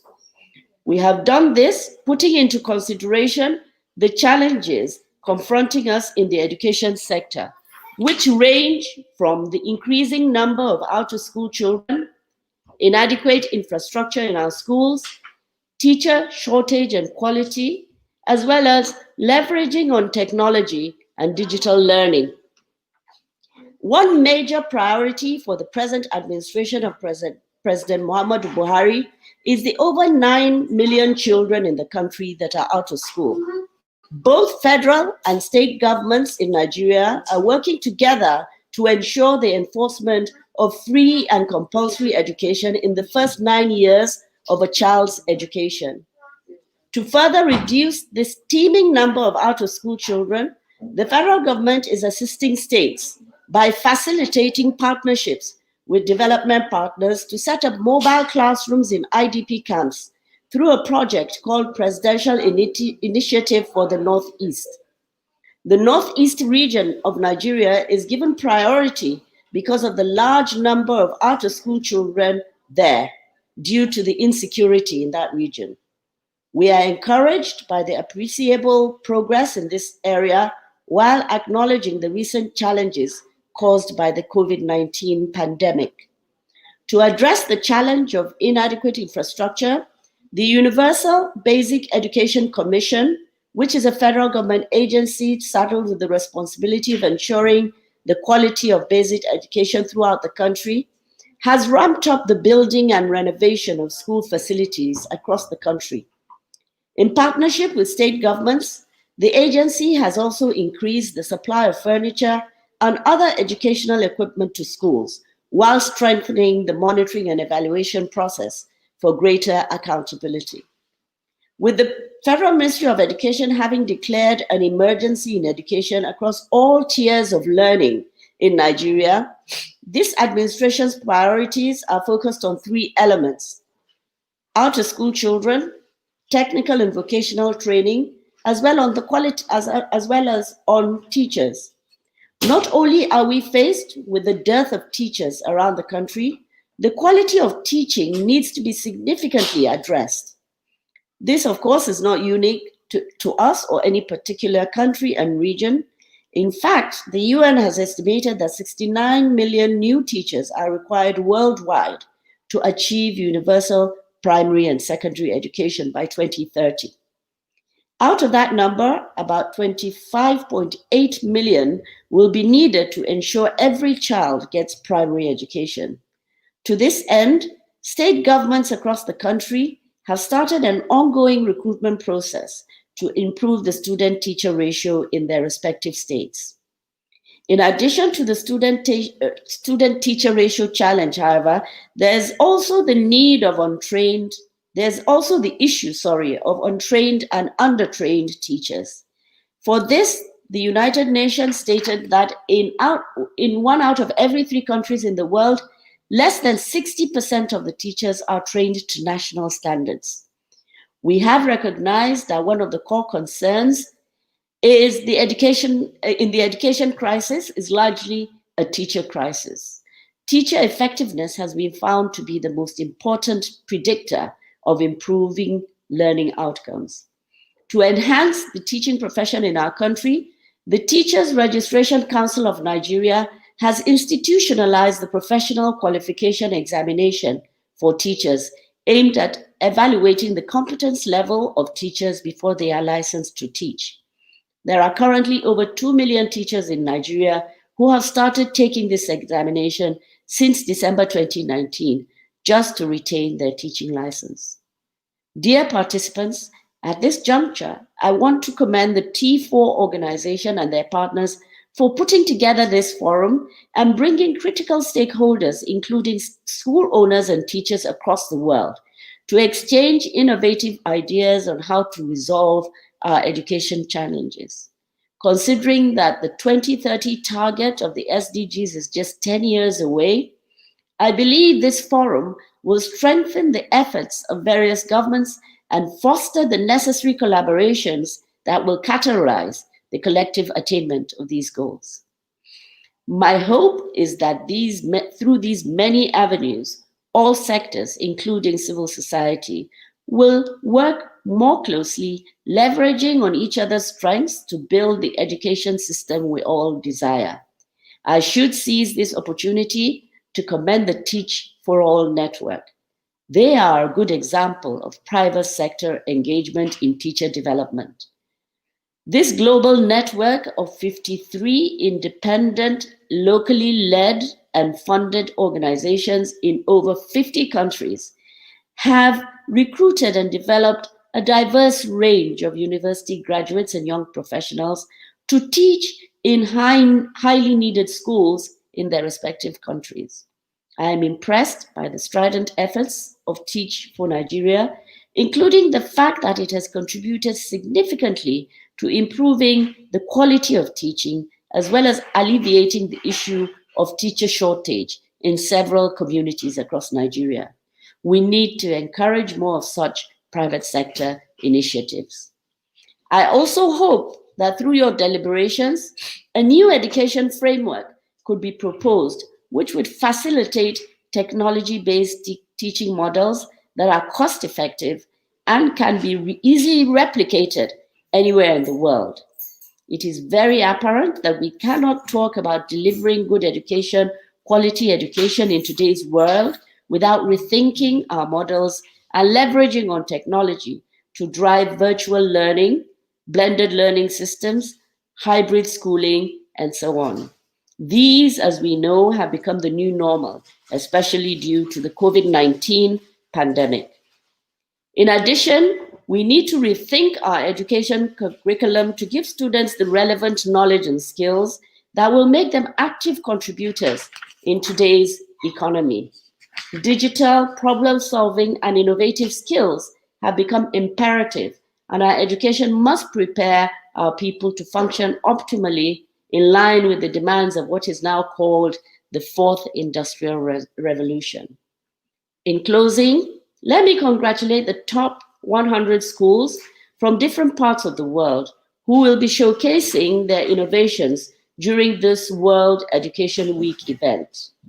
I want to particularly recognize the 6 schools from Nigeria: Christ Anglican Primary School, Ogun State; Dream Catchers Academy, Lagos State; Local Government Education Agency Primary School, Kurmimashi, Kaduna State; Local Government Primary School 3, Ogun State; Ikangba Erinlu United Anglican Primary School, Ogun State; Baptist Primary School, Ogun State. And I must say I'm very proud of the achievements so far, and I'm convinced this experience can only make things better. Once again, thank you for inviting me to speak at this auspicious occasion. I am sure working together, we can deliver inclusive, qualitative education for all, thereby ensuring security as well as productive growth for Nigeria, Africa, and the world as a whole. Thank you so much for listening, and I wish you all the best this week. Thank you so much, Your Excellency, for joining us here today. Alongside yourself, there's another very dynamic Nigerian lady that I wish to call up, and that is Folawe Omikunle, who is the Chief Executive Officer of Teach for Nigeria. Folawe, welcome to this keynote session. Now, Folawe, you've heard what the Vice President has said regarding the power of partnerships, in particular in furthering education outcomes. What do you have to say to that? Thank you very much, Vikas, and good afternoon, everyone. Good afternoon from Lagos, Nigeria. And I'm really, really thrilled and delighted to be here. Thank you for inviting me to be part of this conversation, because when I think about the message from the Vice President, I definitely agree that working together, we can deliver inclusive quality education for all. I'm absolutely, I thought that the Vice President was absolutely right, particularly around mentioning that qualitative education for all is critical to socio-economic development for any nation and for the world at large. And he mentioned, as Mrs. Uwais read, he mentioned 3 salient points, Vikas, and one of it being the fact that we have the key challenges in the education sector, from the increasing number of out-of-school children in Nigeria to the inadequate infrastructure in our schools, to teacher shortage and the issues around teacher quality in the country, alongside leveraging on technology and digital training. And when you think about all of this, Vikas, I think these are issues that are so wide, so complex, so systemic that we simply have to work together if we're going to address them and if we're going to get anywhere close towards the Sustainable Development Goals. So I couldn't agree more, with his message and with that address. And so when, Mrs. Uwais, when we talk about Nigeria and SDG 4, there's a lot of literature, including UNESCO reports, that talks about, and I think the speech also referred to it, in terms of Nigeria meeting its challenges more effectively. And I know that you've been assigned the responsibility of seeing how we can be successful over the next 10 years in driving educational quality. What do you have to say to that, given what Folawe has mentioned? Well, the challenges permeate so many sectors, and for the federal government of Nigeria, they're looking at teacher quality and the shortages across the country. They're looking at digital learning, because that can be done at scale, and it's very objective, it's more accountable, you can actually measure and evaluate much faster. And The issues, especially at primary school level, include insecurity, infrastructure. There's a lot to be done. I'm currently saddled with trying to see how we can coordinate getting education to out-of-school children. And these out-of-school children, you know, have many of them have never seen or been in the four walls of a classroom. So it's really compelling that we provide, and it's urgent, that we provide learning to these children. They're deprived of so many things, including education. So it's also their mental health needs, their physical health, also for the older ones, trying to see how we can engage them with vocations, with entrepreneurship skills, so that we are able to provide for the future generations of Nigeria. And I'm sure this obtains from, I mean, across all the countries that are listening here. It's critical that we take a look at this and we address this as fast as is possible, because 2030 is round the corner. And so, you know, I've often, Folawe, I've often commented that Nigeria is ground zero when it comes to the SDGs. If we fail in Nigeria, I think the world will fail in terms of achieving these targets. Now, given what the Vice President has said about partnerships, bridging between government and the private and the social sectors, I believe you have an announcement to make today. Vikas, I couldn't agree more with you on the fact that Nigeria is ground zero when it comes to achieving the Sustainable Development Goals for a country that is the most populous Black nation in the world.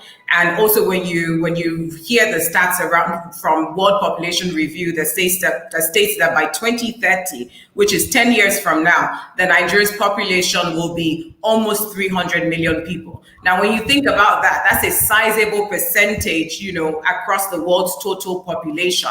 And if we're going to contribute majorly to the global development, then it's non-negotiable for us to accelerate impact towards Sustainable Development Goals. Imagine what a skilled, empowered, and equipped citizenry would do for the world at large. And so, it is my pleasure to announce that Teach for Nigeria recognizes the role that civil society organizations played during the pandemic. One of the things that we saw that happened was the fact that, the most successful communities collaborated, the most successful communities worked in partnership, and they had, a unified purpose to ensuring that their communities were safe, to ensuring that, the community members were healthy, to ensuring that communication went across board, that students continued learning and stayed engaged. And so we're saying that for us to apply this same level of commitment and this same sort of level of effort to achieving the Sustainable Development Goal 4, we need to also bring that same sense of commitment, that sense of urgency and agency towards achieving Sustainable Development Goals. So Teach for Nigeria is launching and announcing a 10 by 10 pledge. It's the 10 by 10 Sustainable Development Goal 4. And what we're doing is we're inviting 10 local civil society organizations.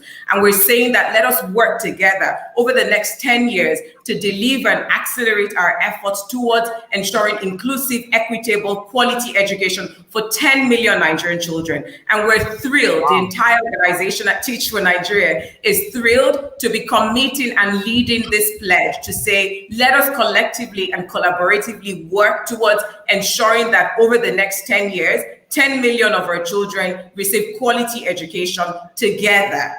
So that's the announcement, Vikas, and I'm super thrilled to be sharing it on this platform this afternoon. And many congratulations to you, Folawe, and to the dynamism of Nigerians like you who recognize that in the next 10 years are a critical time in making sure that we improve the standard of education for the world and that we meet SDG 4. So I salute all my friends at Teach for Nigeria and civil society organizations in specific in Nigeria who are going to partner with you to commit to that. Mrs. Uwais, you've heard this 10 by 10 pledge. Do you have an immediate reaction?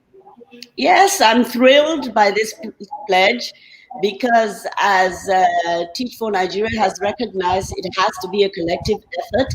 Nigeria, the population of Nigeria is growing, and the youth population in particular is really large. And so the government will always welcome and embrace whatever initiative exists that will support children in Nigeria to achieve their full potential. So we're thrilled and we're happy, and we look forward to engaging with Teach for Nigeria to achieve all of these targets that they've set for themselves.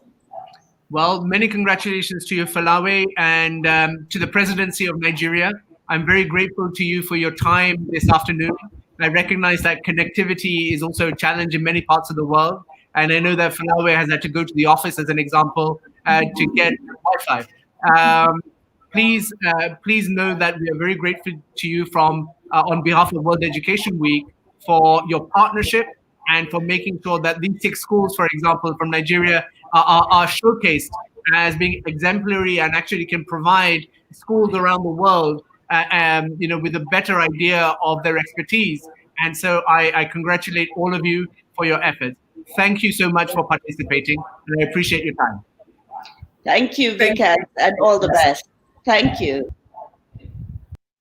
Friends, we've come to that time where we will wrap up. We're only 10 minutes behind schedule, which is a record of sorts. And I'm left with nothing but the vote of thanks. But before I go there, I want to make sure that we all understand in terms of World Education Week starts tomorrow with our first event being in Nepal by the United World Schools, school in Nepal. And so I would like to encourage you all to register for World Education Week, to make sure that you go to this website, www.worldeduweek.org. We know that over 85,000 tickets have been booked for these 100 events so far, and we want to, over the week, make sure that we break the 100,000 number for sure, to make sure that as many people as possible are able to benefit from the activities of World Education Week and all that we represent. Now, friends, I want to thank all the speakers and participants this afternoon for taking the time to join us. It goes without saying that our partners, our organizational partners, there's almost 35 of you. We did show a slide at the beginning, and I wish there were better ways of actually showcasing what you do, because without you, we would be nothing. In many of these countries, you are often the lifeline and the stimulus to make things happen. And I salute each and every single one of you for your partnership and for your friendship in making sure this platform succeeds. You took a gamble when you provided your confidence to the idea, which I'm very thankful to you for. Please know that from the bottom of our hearts. It goes without saying that I thank our sponsors, the Jacobs Foundation, the Lego Foundation, and Rosetta Stone in specific for their contributions to making this event a reality. And more than that, for what they do in education. You heard from the CEOs of the Jacobs Foundation and from the Lego Foundation, the deep investments they are making to make sure that SDG 4 is achieved. And because the focus is on a quality education, what they're doing is making sure they're investing in research, innovation, the latest pedagogies, and ultimately our teachers and our schools. So please know that I thank you from the bottom of my heart too. It goes without saying that I want to congratulate the 100 schools, the global showcase of 100 schools. When we started this endeavor, we didn't know what we would find. And we were thrilled and inspired by everything that we saw from around the world. We have schools from 146 odd. So we had viewers for 146 countries, but we have schools ranging all the way from New Zealand at one part of the world to Chile on the other part of the world, and everything in between. And so the diversity of the showcase is, I think, what makes it the biggest strength as well. And so we're able to understand from different contexts what works. I also know some of these schools have some incredible speakers, some high-profile speakers. I'm aware, for example, the Minister of Education in Bangladesh is visiting and participating in a school event in Bangladesh. I know that, for example, there's a school in the north of England called the Feversham School that has a Grammy Award-winning artist taking part.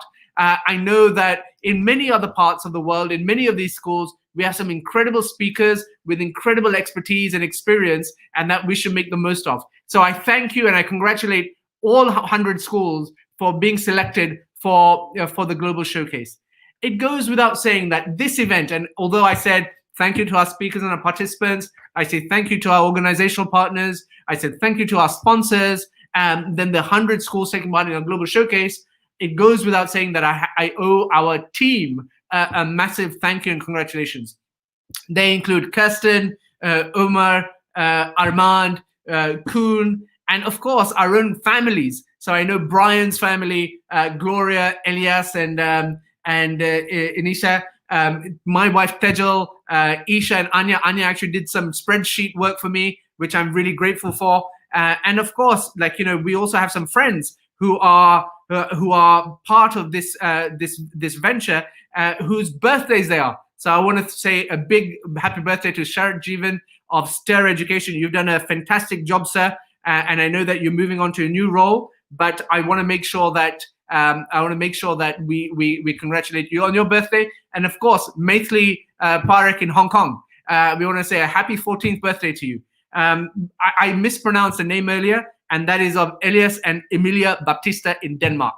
On that note, friends, thank you so much, and please register for World Education Week, www.worldeduweek.org, and I look forward to your participation over the week. Thank you so much, and goodbye.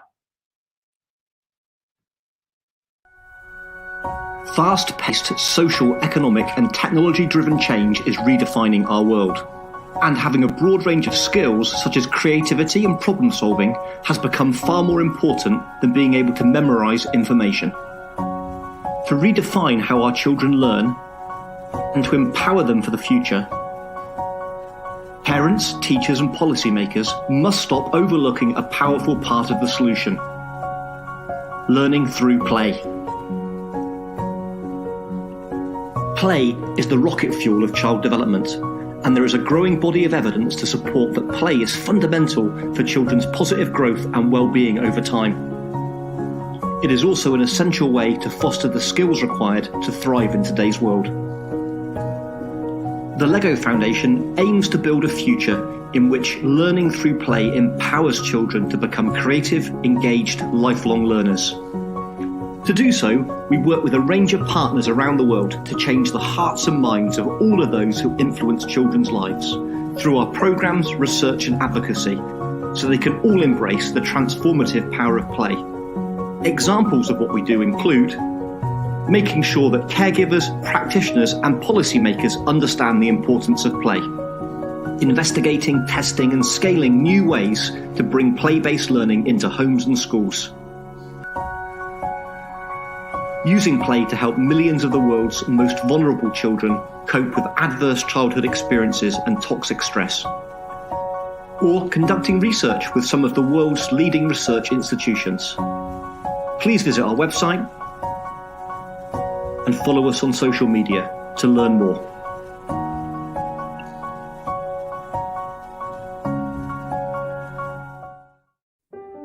Language connects us all. It's how friendships are formed, ideas are shared, and lessons are learned. Language is how we find understanding and express love. It's how we communicate our successes, both big and small. It lays the groundwork for learning and growth. And for an increasingly diverse student population, it can be the key to achievement in school and beyond. That's why Rosetta Stone Education is dedicated to language and literacy. We offer solutions designed to support teachers and their emergent bilingual students, recognizing and celebrating the knowledge, culture, and languages they bring to our classrooms. Our products are founded on the adaptive blended learning model for individual needs, continuous progress monitoring for better learning outcomes, and culturally responsive pedagogies for more inclusive classrooms. With solutions aligned with proficiency standards, we support language learning while exploring academic subject areas, paving the way to better outcomes. Because for all of us, language is everything.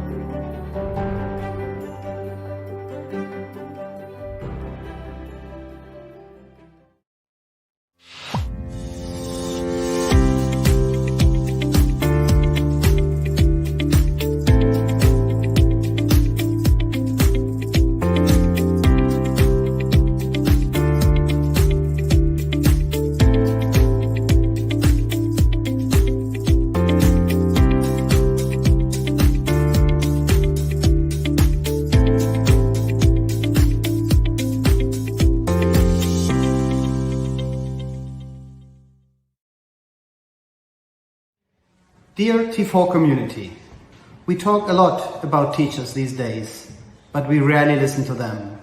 Therefore, I am truly excited to join the T4 World Education Week to hear from teachers and school leaders all over the world how we can impact learning together. I am particularly looking forward to the global showcase.